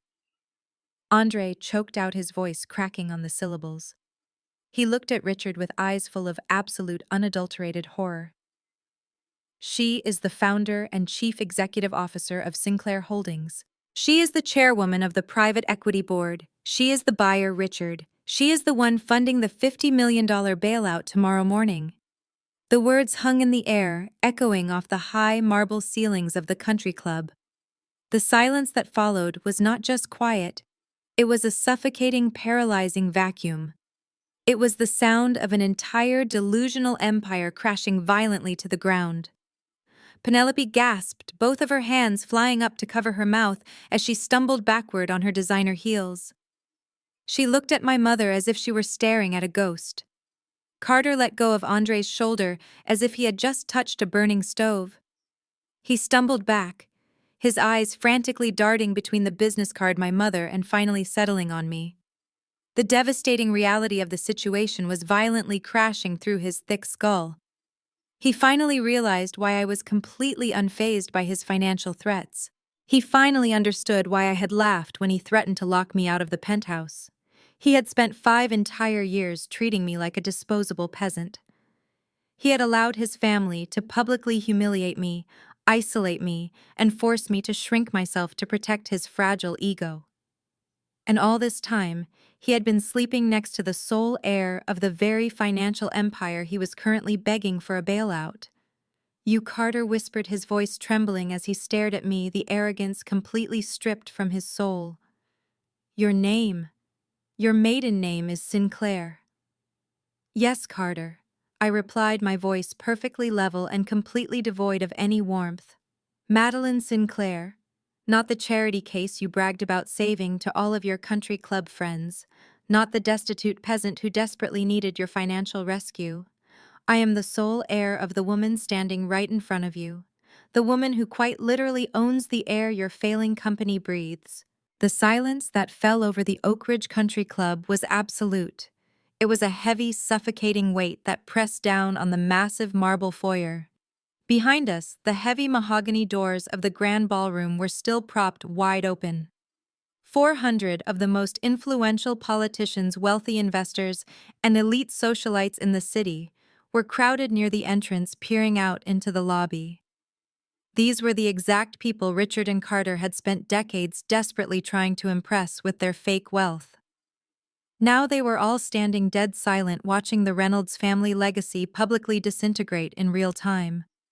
I could see prominent bank executives whispering urgently to each other, already pulling out their phones to cancel tomorrow morning's meetings. The only sound in the entire building was the faint clinking of melting ice in the abandoned cocktail glasses. Carter looked frantically between me and my mother. For 5 years, he had been entirely blind to the obvious. Now, staring at us side by side under the bright chandelier light, the undeniable physical resemblance finally hit him like a concrete block. We had the exact same sharp jawline. We possessed the same icy blue eyes. We carried ourselves with the exact same unbreakable posture. He had lived with me for half a decade, and never once bothered to look closely enough to see the Titan standing right in his own living room. But why? Carter stuttered, his voice sounding small and pathetic as his broad shoulders slumped forward.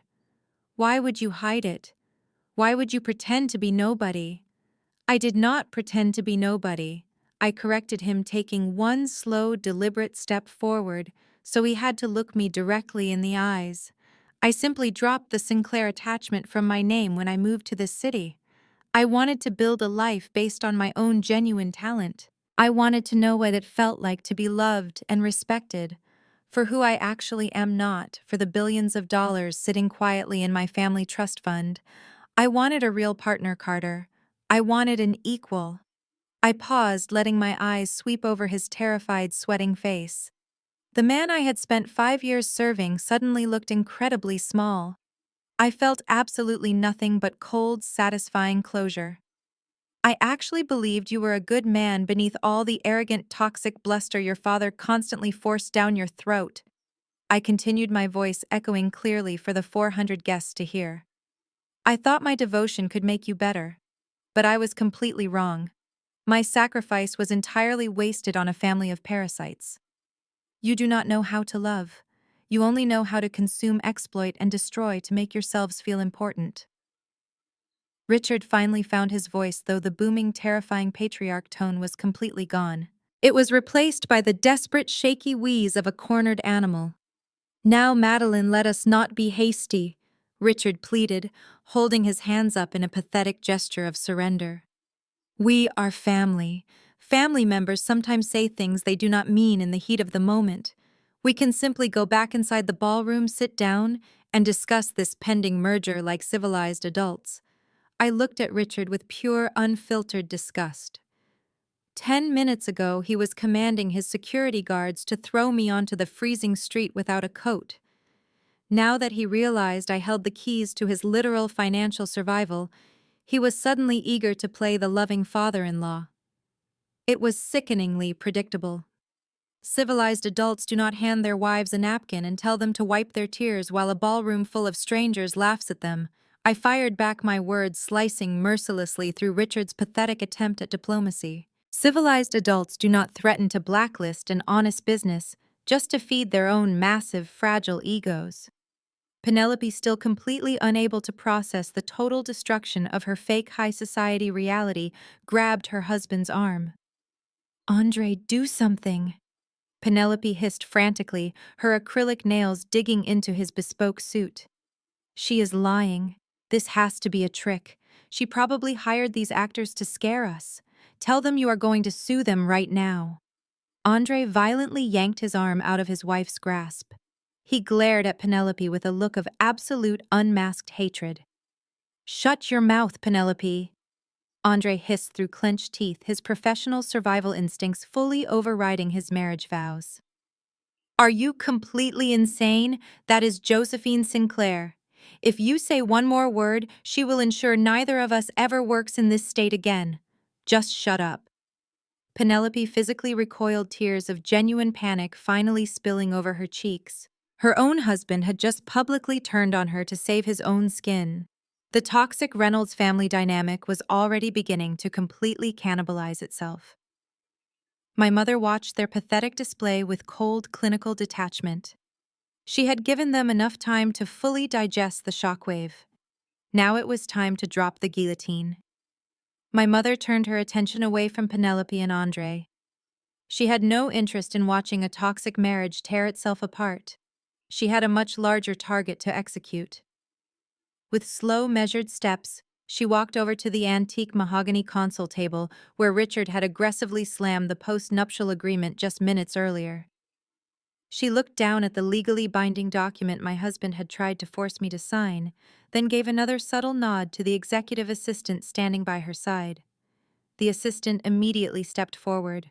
He placed his heavy Italian leather briefcase directly on top of the mahogany table, completely covering Andre's ridiculous legal contract.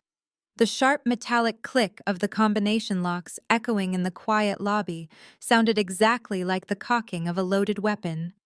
The assistant flipped the lid open, reached inside and pulled out a massive, intimidating stack of thick financial dossiers bound in bright red folders.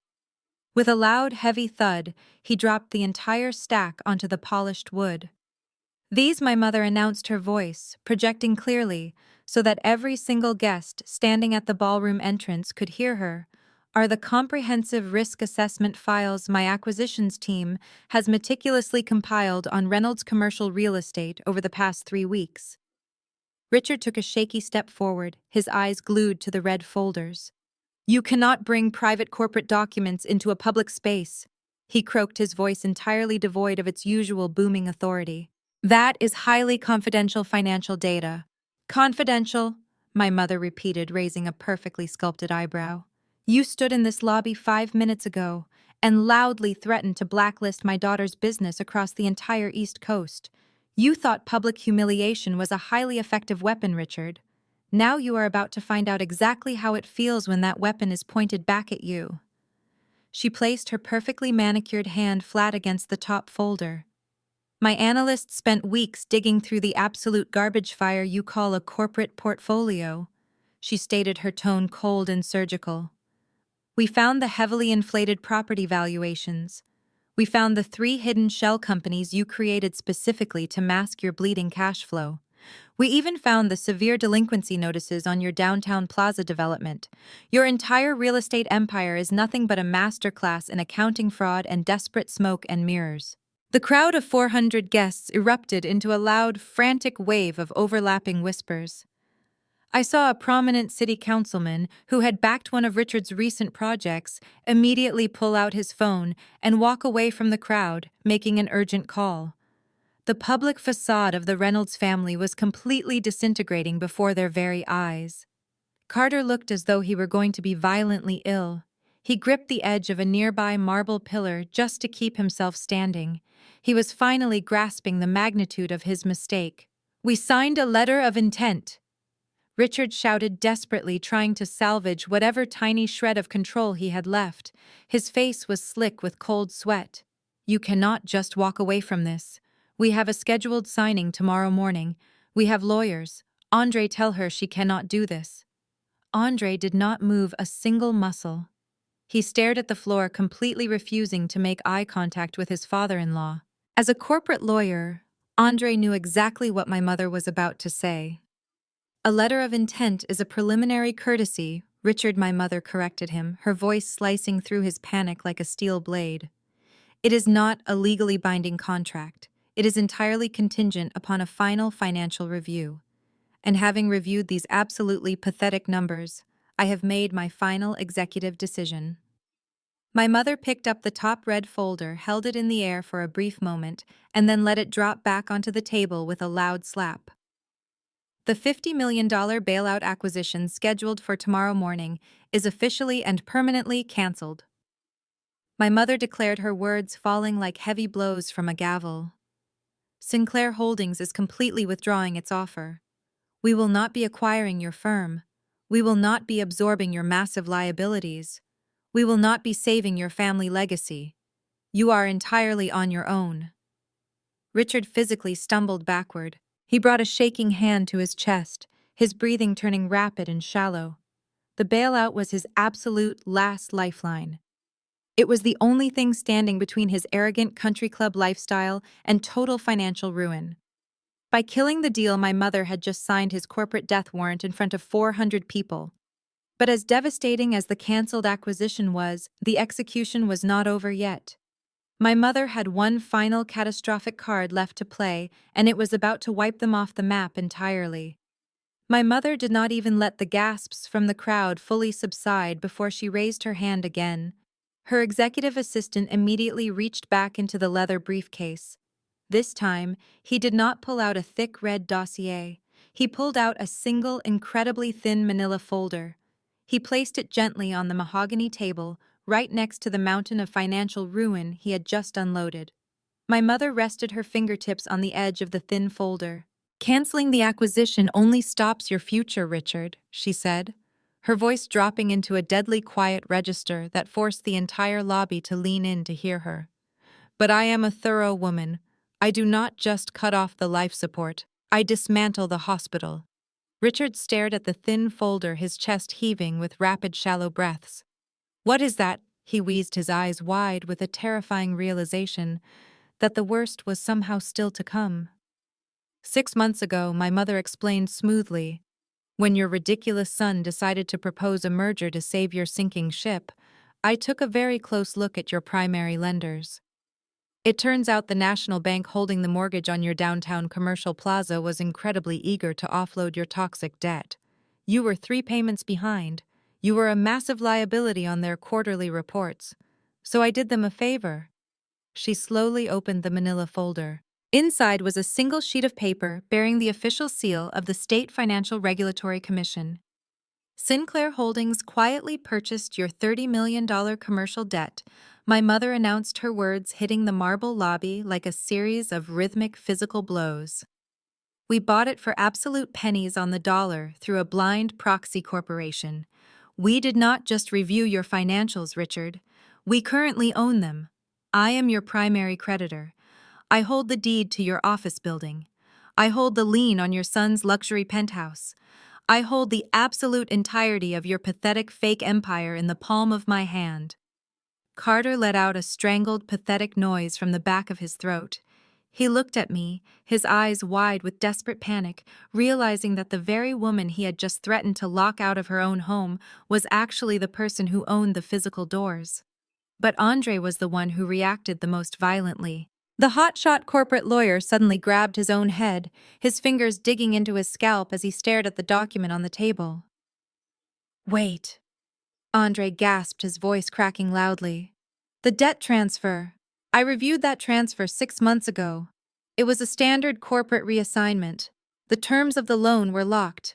You cannot just alter the repayment schedule without cause. The loan does not mature for another 5 years." My mother turned her piercing gaze toward Andre. She smiled again, and it was the most terrifying expression I had ever seen.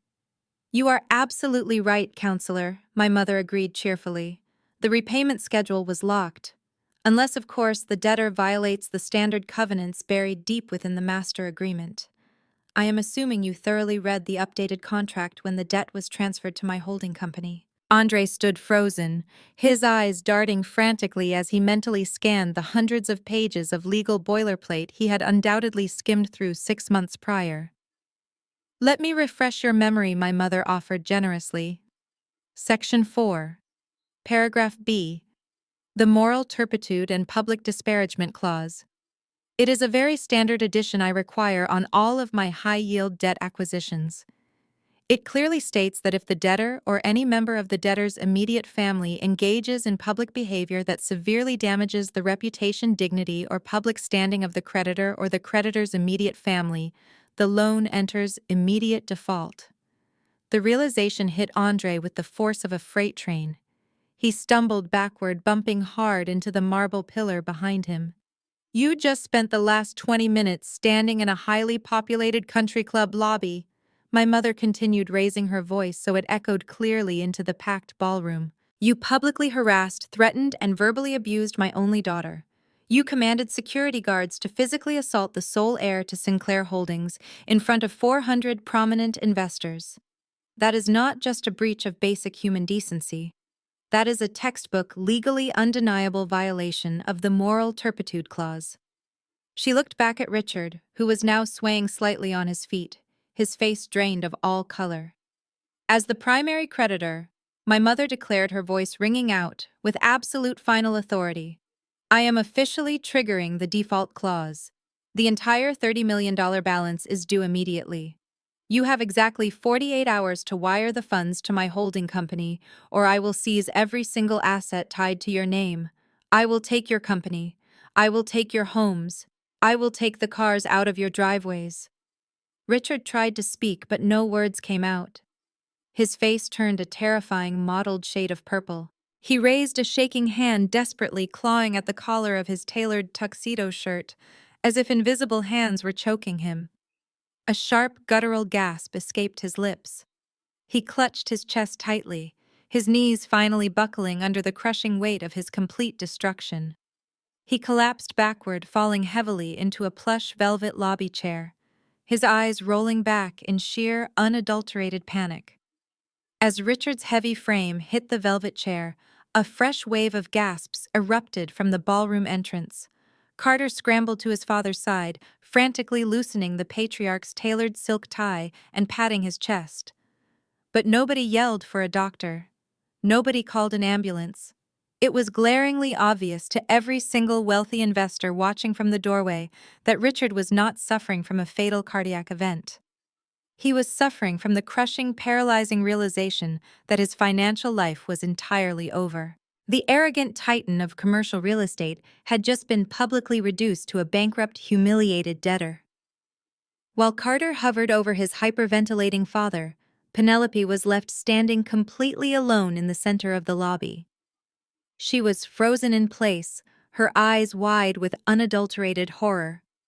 The high society facade she had worn like an impenetrable suit of armor for her entire life was violently shattering into a million pieces. Her eyes darted wildly around the room, desperately seeking a lifeline, and landed on her husband. Andre had already physically distanced himself from the family. He had retreated to the far corner of the foyer, his back turned to his wife, frantically typing on his phone.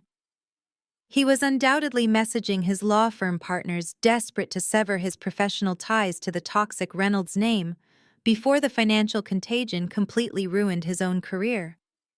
He was abandoning the sinking ship, and he was leaving Penelope to drown. The devastating reality of her situation finally hit Penelope with the force of a runaway freight train. She did not have a trust fund to fall back on. The luxury sports car she drove was leased under the company name. Her massive suburban house, her designer wardrobe, her exclusive country club membership, and the very diamond tennis bracelet sparkling on her wrist tonight were all funded by the highly leveraged commercial properties my mother had just forcefully seized. Without the Reynolds Company credit cards, Penelope had absolutely nothing.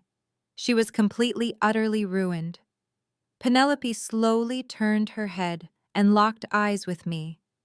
The cruel, mocking sneer that had permanently lived on her perfectly contoured face for the past 5 years vanished in an instant. Her lower lip began to tremble violently. Heavy, dark tears of pure panic spilled over her thick eyelashes, carrying streaks of expensive mascara down her pale cheeks. She took a shaky, stumbling step toward me, her hands outstretched in a pathetic, desperate gesture of surrender. "Maddie, please!" Penelope choked out her voice, cracking into a high-pitched, agonizing whine that echoed off the marble walls. "Please, you have to stop this. You cannot let your mother do this to us." I stared at her, genuinely astounded by the sheer, shameless audacity of her pivot. Less than 15 minutes ago, she had been standing in this exact spot, aggressively pointing an acrylic nail in my face. She had called me a psychotic gold digger. She had laughed with absolute malicious delight at the prospect of security guards throwing me out into the freezing winter night with nothing but the dress on my back.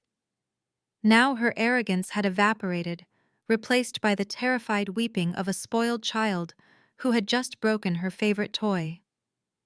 "We are family," Penelope sobbed loudly, taking another stumbling step forward and desperately reaching out to grab my arm. I immediately took a sharp step backward, completely refusing to let her hands touch me. "You are my sister, Maddie. You know we love you. Carter loves you so much. My dad was just stressed about the massive corporate merger. We did not mean any of those horrible things we said. We were just joking around. Please, I am begging you on my hands and knees. Talk to Josephine. Tell her to reinstate the bailout. Tell her to tear up the default notice. We will lose our homes. We will lose everything." I looked down at her tear-stained, blotchy face, feeling absolutely nothing but a deep, profound sense of icy closure. "Sister?" I repeated softly, testing the word on my tongue as if it were a foreign language.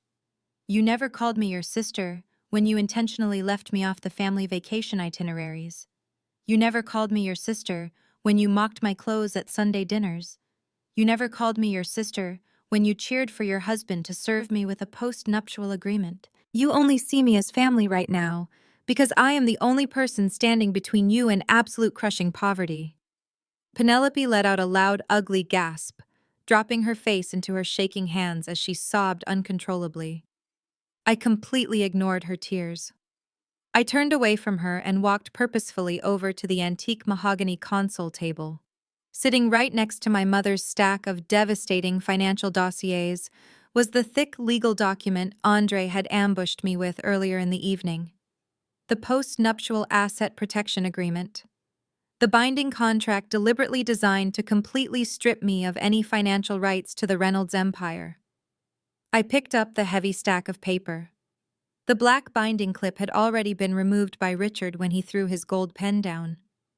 I turned back to face Penelope, who was watching me through her tears with wide, desperately hopeful eyes. She actually believed my movement meant I was considering her pathetic plea. I held the contract up high under the bright chandelier light so she could clearly see the bold black lettering printed on the front page. Your husband brought this document to protect your massive family empire from me, Penelope? I said, my voice projecting coldly and clearly across the polished marble floor. But as you just found out, you do not have an empire to protect anymore. You just have a mountain of toxic debt. I gripped the top edge of the thick legal document with both of my hands. With one sharp, incredibly forceful motion, I ripped the entire stack of paper cleanly down the middle. The loud, satisfying sound of tearing paper ripped through the quiet lobby. I took one final step forward, holding the two shredded halves of the contract directly over Penelope's trembling feet. I opened my hands. The torn, useless pages fluttered through the air like heavy winter snow, landing in a messy, chaotic heap directly on top of her designer shoes. The shredded pieces of the post-nuptial agreement settled over Penelope's designer shoes like the ashes of her completely destroyed reality. I did not waste another second looking at her. I slowly turned my attention to the very center of the lobby where my husband was currently undergoing a spectacular, catastrophic mental collapse. Carter was the last one left standing, but his legs were visibly shaking. He looked at his father, who was still gasping for air and clutching his chest in the velvet chair. He looked at his sister, who was sobbing uncontrollably at my feet. He looked at his lawyer brother-in-law, who was completely ignoring the family and frantically typing on his phone in the far corner. The absolute realization that his entire empire was gone, his money was gone, and his protective shield of arrogance had been entirely stripped away, finally broke him. His knees buckled. With a loud echoing thud that reverberated across the polished marble floor, Carter dropped heavily to his knees, the vice president of Reynolds Commercial Real Estate, the man who just 20 minutes ago had commanded a room of 400 elite guests and demanded I be thrown onto the freezing street, was now kneeling at my feet. The arrogant posture was completely gone. His expensive tailored tuxedo jacket hung loosely on his slumping shoulders. His perfectly styled hair was disheveled and damp with nervous sweat. He looked up at me, and for the first time in 5 years, I saw genuine, unadulterated terror in his eyes. Maddie Carter whimpered, his voice cracking violently. Heavy, thick tears began to well up in his eyes and spill rapidly down his flushed cheeks. Please, Maddie, you cannot leave me like this. You are my wife. We took vows. You are my soulmate. I stared down at him, feeling a deep wave of pure disgust wash over me. A narcissist will always play the victim the absolute second they lose control of the narrative. Do not dare talk to me about wedding vows, Carter, I said, my voice ice cold and completely devoid of any sympathy. You broke every single vow the moment you allowed your father to publicly humiliate me, and then joined in on the laughter. Carter shook his head frantically, the tears flying from his face and hitting the marble floor. It was not me! Carter sobbed, his voice echoing pathetically in the silent country club. He raised a shaking hand and pointed a desperate finger at his father, who was still slumped in the chair. It was him, Maddie. Richard forced me to do it. He pressured me all week. He told me that if I did not make you sign that legal agreement tonight, he would fire me from the firm. He threatened to cut me completely out of the family will. I never wanted to hurt you. I love you. I have always loved you. I was just terrified of him. I looked at the 35-year-old man kneeling on the floor, weeping loudly and blaming his elderly father for his own malicious actions. He was a coward to his very core.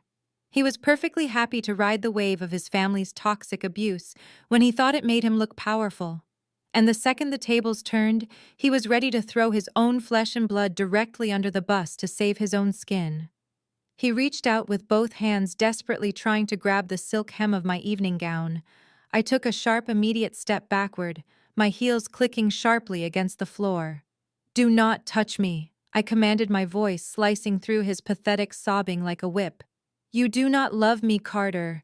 You love the $80,000 security deposit I paid for your penthouse. You love having a quiet, obedient prop to stand next to you at your ridiculous high society galas.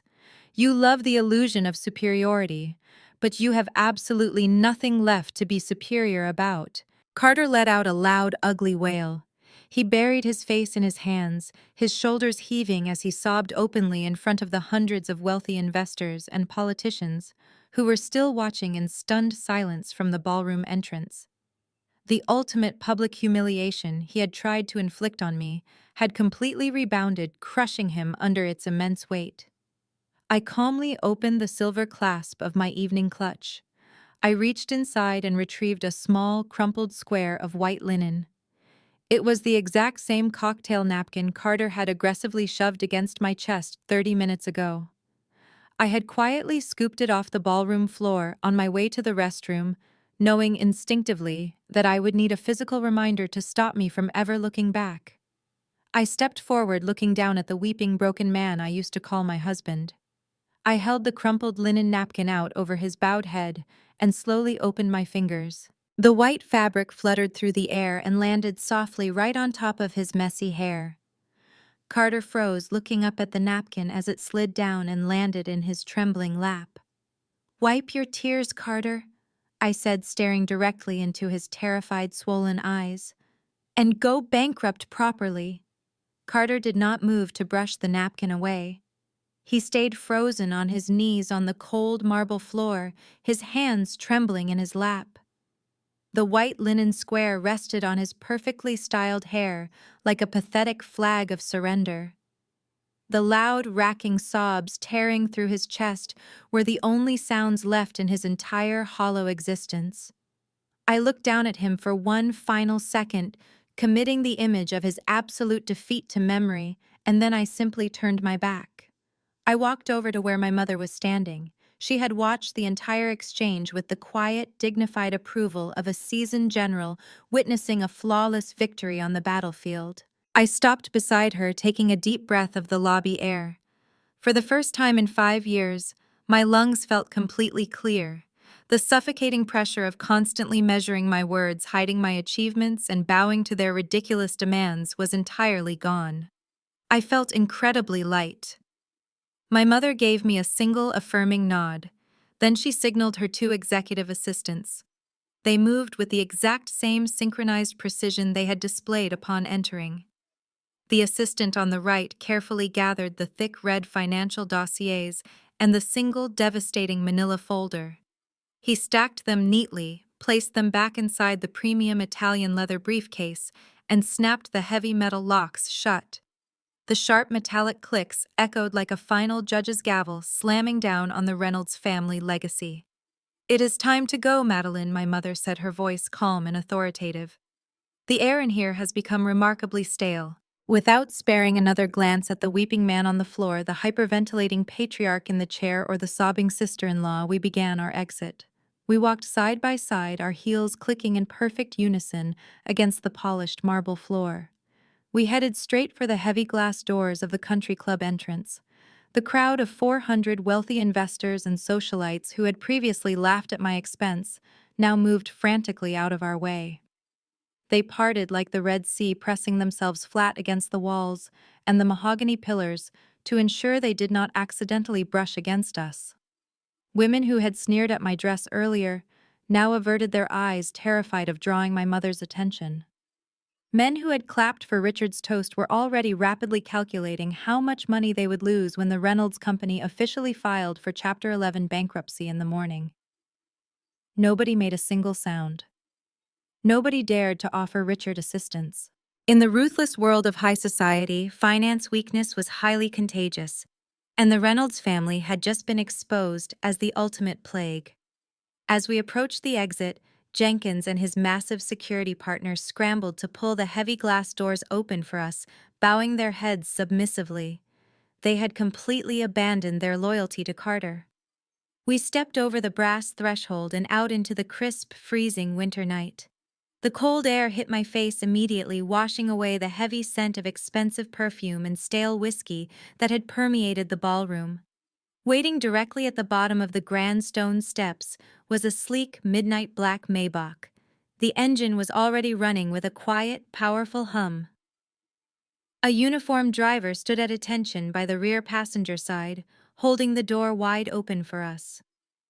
But right before we reached the bottom of the steps, the heavy glass doors of the lobby slowly began to swing shut behind us. In that brief fading gap between the luxury of the outside world and the ruins of the foyer, the absolute chaos finally erupted. The Reynolds family had held their breath as long as my mother was in the room, terrified of triggering further retaliation. The second we crossed the threshold, the fragile, toxic glue of their fake wealth instantly dissolved. Andre was the first to attack. His deep, booming courtroom voice ripped through the lobby, but it was no longer aimed at me. He was screaming at Richard and Carter with unhinged, violent fury. "You completely lied to me!" Andre roared, his voice cracking with rage. "You told me the financials were secure. You leveraged my professional name on those loan documents, Richard. I will personally drag you in front of the Federal Ethics Board before I let you take my legal career down with you. I am filing a massive lawsuit against this entire firm tomorrow morning." Penelope shrieked hysterically, demanding that Andre stop yelling at her dying father. Carter suddenly jumped up from the floor, abandoning his tears to scream back at his brother-in-law, aggressively defending his own shattered ego. They were instantly at each other's throats. The men were cursing loudly, blaming one another for the failed bailout and the hidden debt. The mask of high society elegance was completely ripped away, revealing the ugly, greedy, self-serving monsters they truly were. They were actively cannibalizing each other the exact second the money disappeared. I paused for a fraction of a second on the stone steps, listening to the vicious shouting match echoing from inside the building. I did not feel an ounce of pity. They were finally experiencing the exact same toxic abuse they had inflicted on me for half a decade, but this time they were inflicting it on themselves. The heavy glass doors finally clicked shut, completely sealing off the pathetic screaming. I walked down the remaining steps and slid into the warm, luxurious leather interior of the Maybach. My mother slid in right beside me.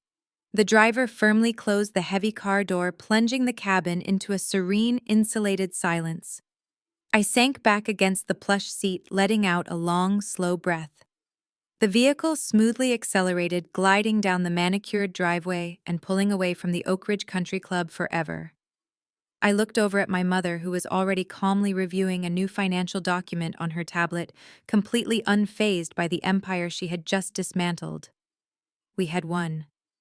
The Reynolds family was entirely in our rearview mirror, and for the first time in 5 years, I was driving toward a future that actually belonged to me.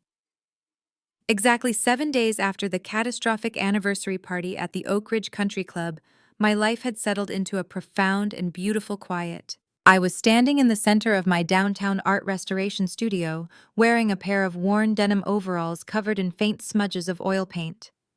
The afternoon sun was streaming through the massive skylights, illuminating the intricate brushstrokes of a 19th century portrait I was currently repairing. There were no country club galas to attend. There were no arrogant relatives to serve. There was only the smell of linseed oil, the soft hum of classical music playing from a small speaker, and the absolute peace of a woman who had finally reclaimed her own identity. My mother had moved with the terrifying speed and efficiency that made her a Wall Street legend. Within 48 hours of the anniversary party, Sinclair Holdings had officially seized the commercial properties tied to the Reynolds real estate firm. The luxury penthouse I had shared with Carter was promptly locked down by the bank, forcing him to scramble for a place to sleep.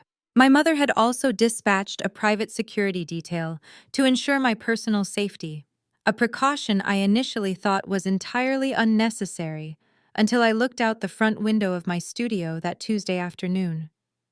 Through the frosted glass of my studio storefront, I saw a man pacing frantically on the sidewalk. It was Carter.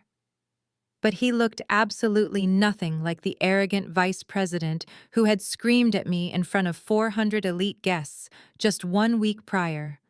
The physical transformation was entirely pathetic. His expensive tailored tuxedo was gone, replaced by a wrinkled button-down shirt that looked as though it had been slept in for 3 consecutive days. His perfectly styled hair was a greasy, disheveled mess. He was pacing back and forth, muttering to himself, his shoulders hunched in absolute defeat. Clutched tightly in his right hand was a small, wilted bouquet of cheap grocery store flowers wrapped in crinkling clear plastic. The bright orange price tag reading $5.99 was still prominently stuck to the side of the wrapper. He was a broken, desperate man attempting to crawl back to the woman he had treated like garbage, armed with nothing but cheap carnations and empty apologies. Carter finally stopped pacing, took a deep breath, and marched toward the front door of my studio. He reached out to grab the brass handle, entirely expecting to barge right in and manipulate me with a theatrical display of tears.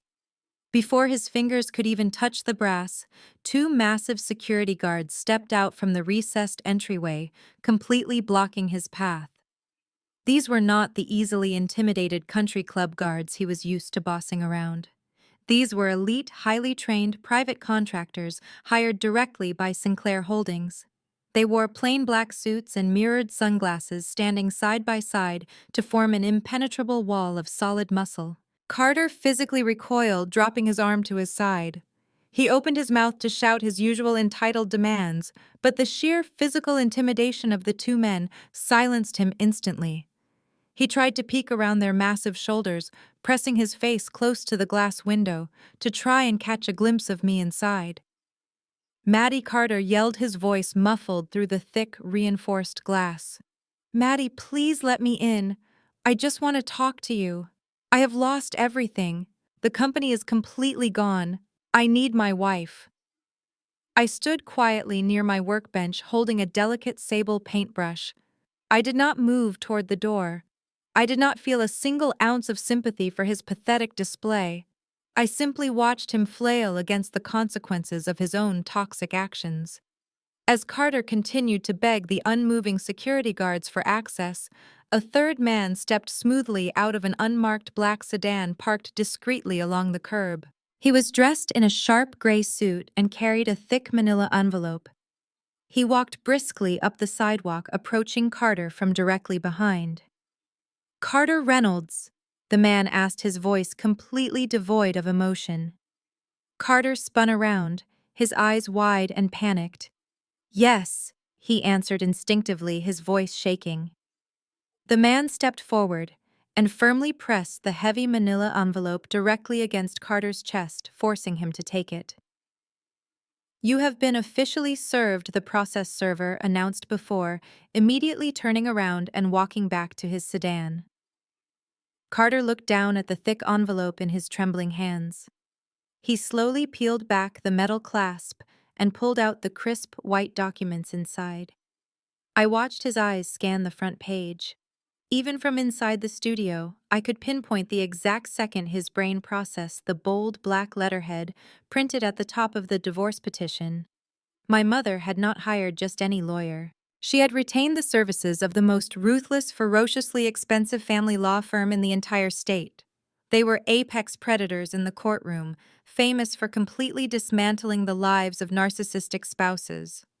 The documents outlined a total asset freeze, a demand for the immediate return of my $80,000 penthouse deposit, and an airtight injunction preventing him from ever contacting me again. He was getting absolutely nothing. The marriage was officially legally terminated, and his destruction was now a matter of public record. The cheap grocery store flowers slipped from Carter's grip and fell onto the dirty sidewalk. He stared at the divorce papers, his mouth hanging open in silent, irreversible devastation. I did not stay by the window to watch Carter slowly crumble onto the pavement. I simply turned my back, picked up my sable paintbrush, and went right back to work. The divorce papers were merely the opening act of a completely spectacular, highly systematic dismantling of the Reynolds family empire. Over the next few weeks, I received regular, highly detailed updates from my mother's legal team, and watching the dominoes fall was the most satisfying experience of my entire life. The first domino to tip over was Carter's living situation.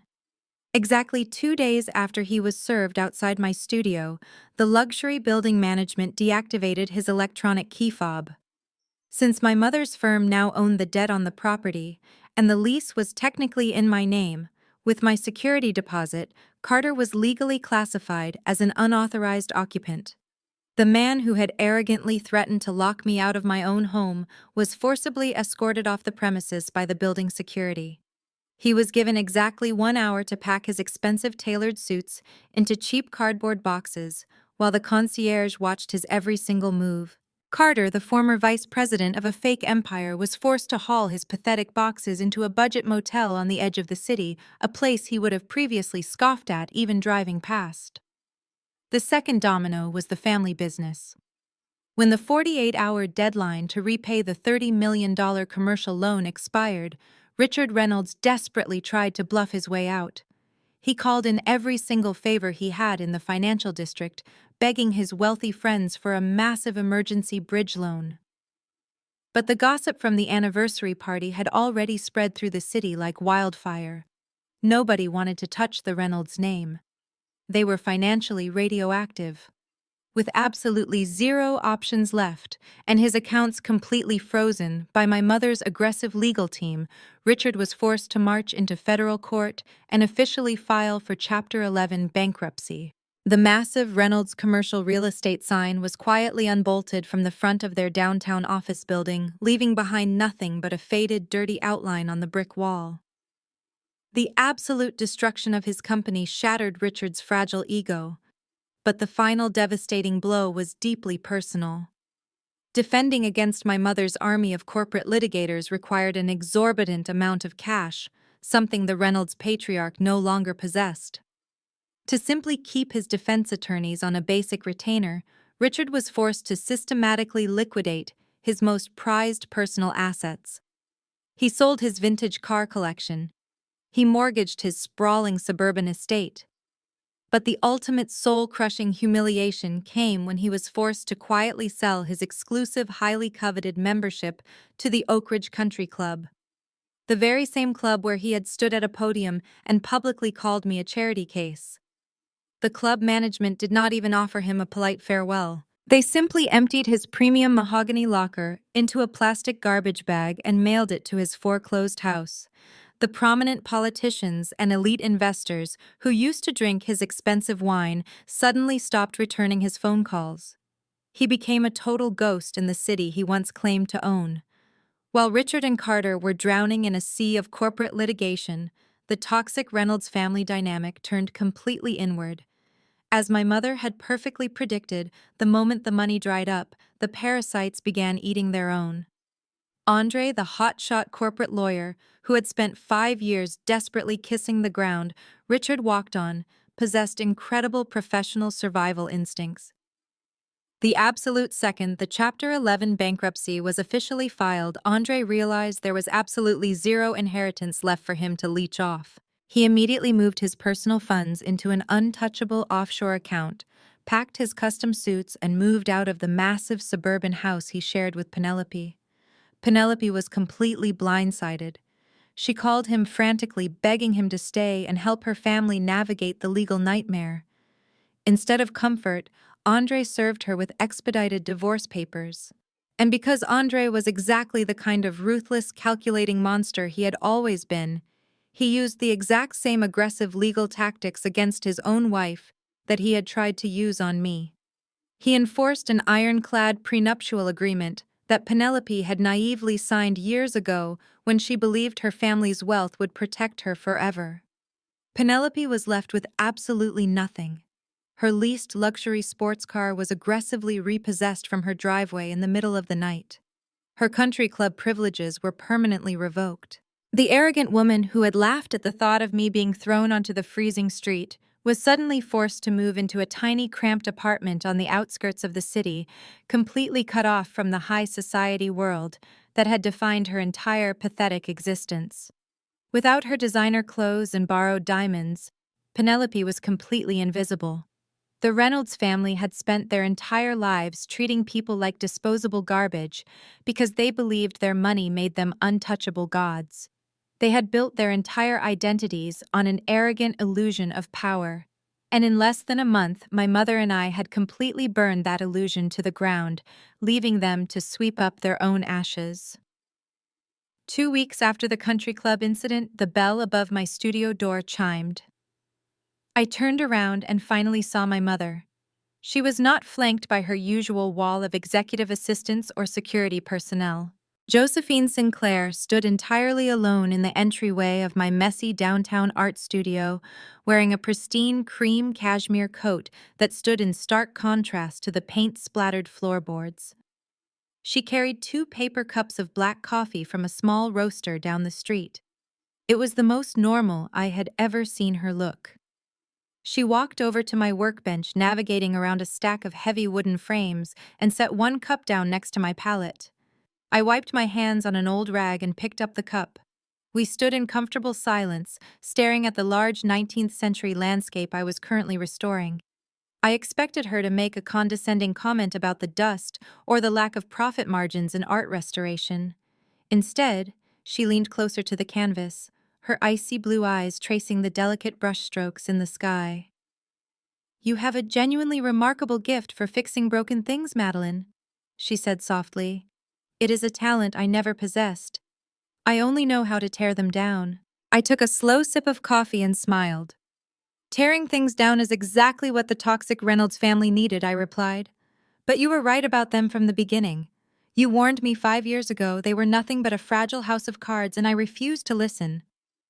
My mother turned her gaze away from the painting and looked directly at me. "Why did you hide?" she asked, her voice stripped of its usual corporate edge, leaving behind a rare maternal vulnerability.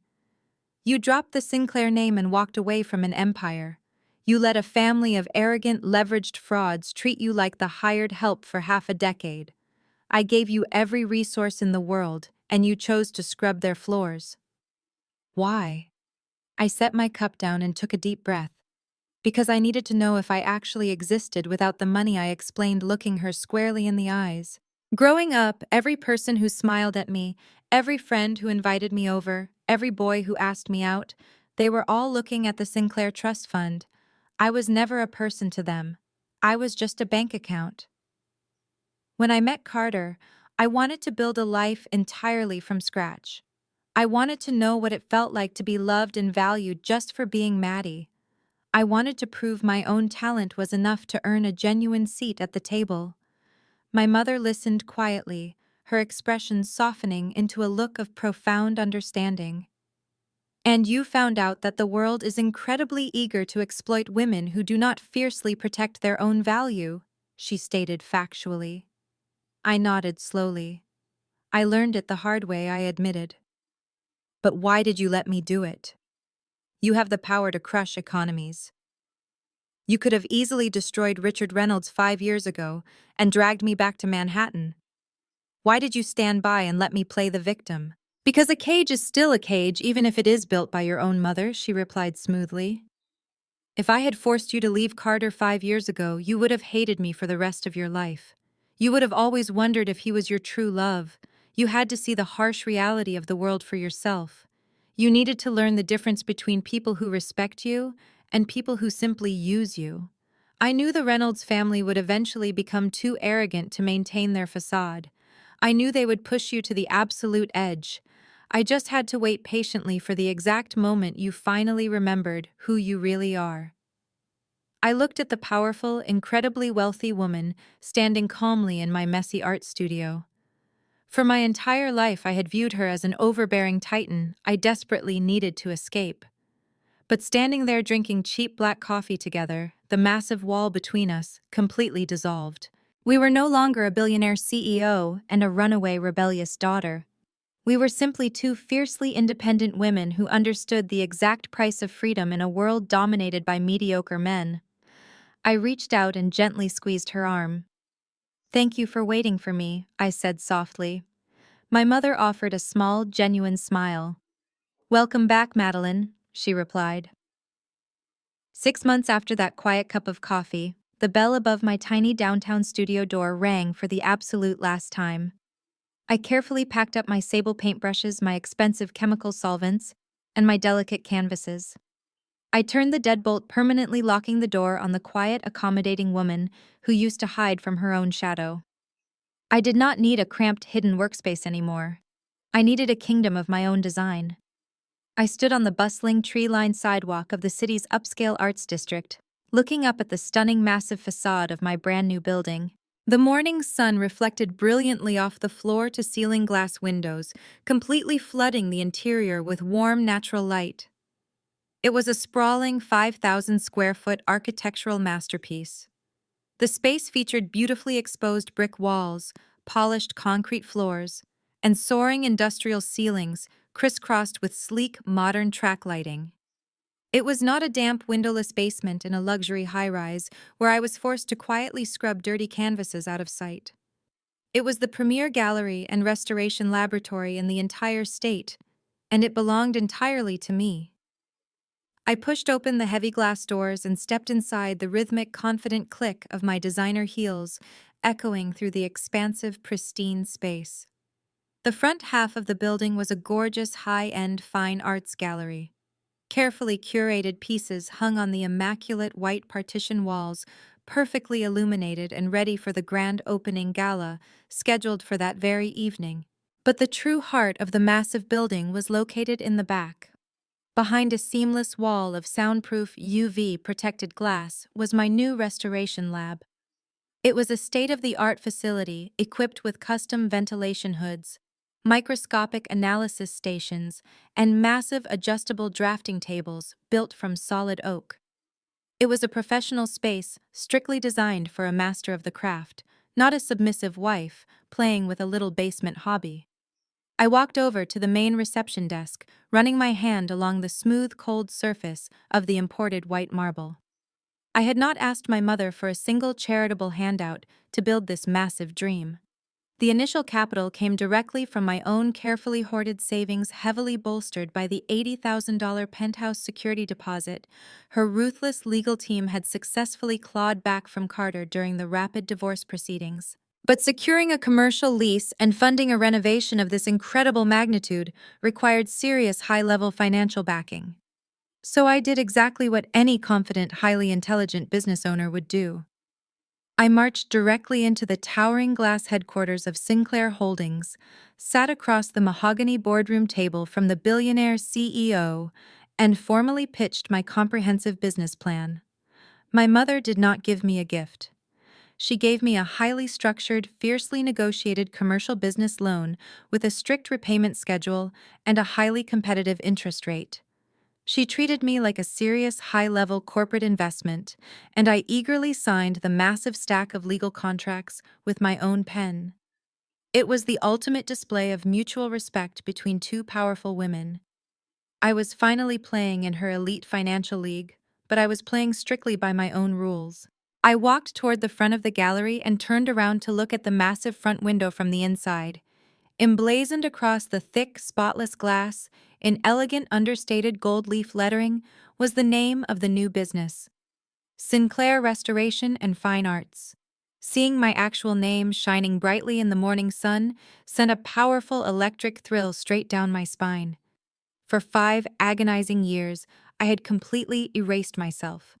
I had desperately tried to shrink my intelligence, my ambition, and my family heritage, just to comfortably fit inside the tiny, fragile box Carter Reynolds had built for me. I had willingly played the role of the quiet, accommodating nobody because I falsely believed that making myself smaller was the only way to earn a mediocre man's love. I had let a family of arrogant, leveraged frauds treat me like disposable garbage because I was too terrified to wield my own immense power. But that scared, submissive woman no longer existed. She had been completely burned away in the fires of the Oak Ridge Country Club lobby. I smoothed the crisp fabric of my tailored emerald green blazer. I did not wear cheap, faded overalls today. I was dressed flawlessly, carrying myself with the exact same predatory, unbreakable posture my mother possessed. I was no longer hiding in the shadows of a fake high society empire. I was standing firmly in the blinding center of my own very real, highly profitable reality. I was a master art restorer. I was a fiercely independent business owner. I was Madeline Sinclair, and I finally understood the absolute undeniable value of my own name. I took a deep breath of the crisp gallery air, letting that absolute certainty settle into my bones. Then I turned my gaze away from the gold leaf lettering on the front window. I am no longer looking at my own reflection. I am looking directly at you. Yes, you. The person listening to this story right now. You have been walking silently alongside me through the dark basement, the suffocating country club lobby, and the glorious fiery destruction of the Reynolds Empire. I know exactly why you stayed to listen to every single word, because parts of my story are actually your story. You know exactly what it feels like to be trapped in that lobby. We are taught from a very young age that love requires compromise. We are told that keeping the peace is a virtue. But somewhere along the line, toxic people twist that beautiful concept into something incredibly dangerous. They convince us that compromise means complete self-erasure. I spent 5 entire years making myself deliberately smaller so my husband and his family could feel massive. I muted my intelligence because my success deeply threatened his fragile, unearned ego. I hid my family name, my immense wealth, and my natural authority because I desperately thought being ordinary would make me worthy of a normal, uncomplicated love. I folded myself up, crammed myself into a tiny, suffocating box, and handed them the key. I completely believed that my quiet obedience would eventually be rewarded with genuine respect and affection. But here is the absolute terrifying truth about toxic people. They do not appreciate your quiet sacrifices. They actively prey on them. When you make yourself small to accommodate their deep insecurities, they do not see an act of selfless love. They see a glaring admission of weakness. They see a boundary they can violently cross without consequence. They see a permanent target. The Reynolds family did not hate me because they thought I was poor, or because I washed dirty canvases in a dark basement. They hated me because my very existence, even muted and hidden, reminded them of everything they lacked. They were entirely hollow people, built entirely on bad commercial debt and fake country club arrogance. They desperately needed a scapegoat to carry the crushing weight of their own miserable, systemic failures. Do not make the exact same mistake I made. Stop dimming your brilliant light just to make other people comfortable in their own dark, miserable lives. Never apologize for the space you take up. You were not born to be a silent background character in someone else's pathetic delusion of grandeur. You have a powerful voice, you have absolute intrinsic value, and you have an undeniable right to exist at your full, unapologetic capacity. If they demand you to be small, do not shrink a single inch. Stand up completely straight, square your shoulders, look them directly in the eyes, and introduce them to the giant standing behind you. That giant might be your fiercely protective mother arriving in a tailored suit. It might be your chosen family. Or most importantly, it might just be the massive, unbreakable version of yourself that you have been terrified to finally unleash. Now it is your turn to take the power back. I want to hear your stories. Go down to the comment section right now and tell me about the exact moment you finally stopped shrinking for other people.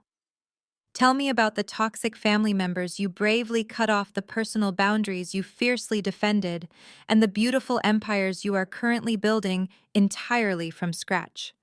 Share your victories, no matter how small they might seem, because your survival story could be the exact blueprint someone else needs to finally escape their own toxic cage. We are building a massive, unstoppable community of survivors here. We are a network of independent, unapologetic people who absolutely refuse to be bullied by fake authorities and fragile narcissists ever again. Before you leave this video to go conquer your own world, make sure you hit that subscribe button. Turn on the notification bell so you never miss another story of absolute, highly satisfying justice. We are going to expose the frauds, reclaim our power, and celebrate our freedom together. We are just getting started, and I promise you the best revenge is always a beautiful life lived entirely on your own terms. Thank you for walking this incredible journey with me. Stay fierce, stay unapologetic, and never ever forget exactly who you are.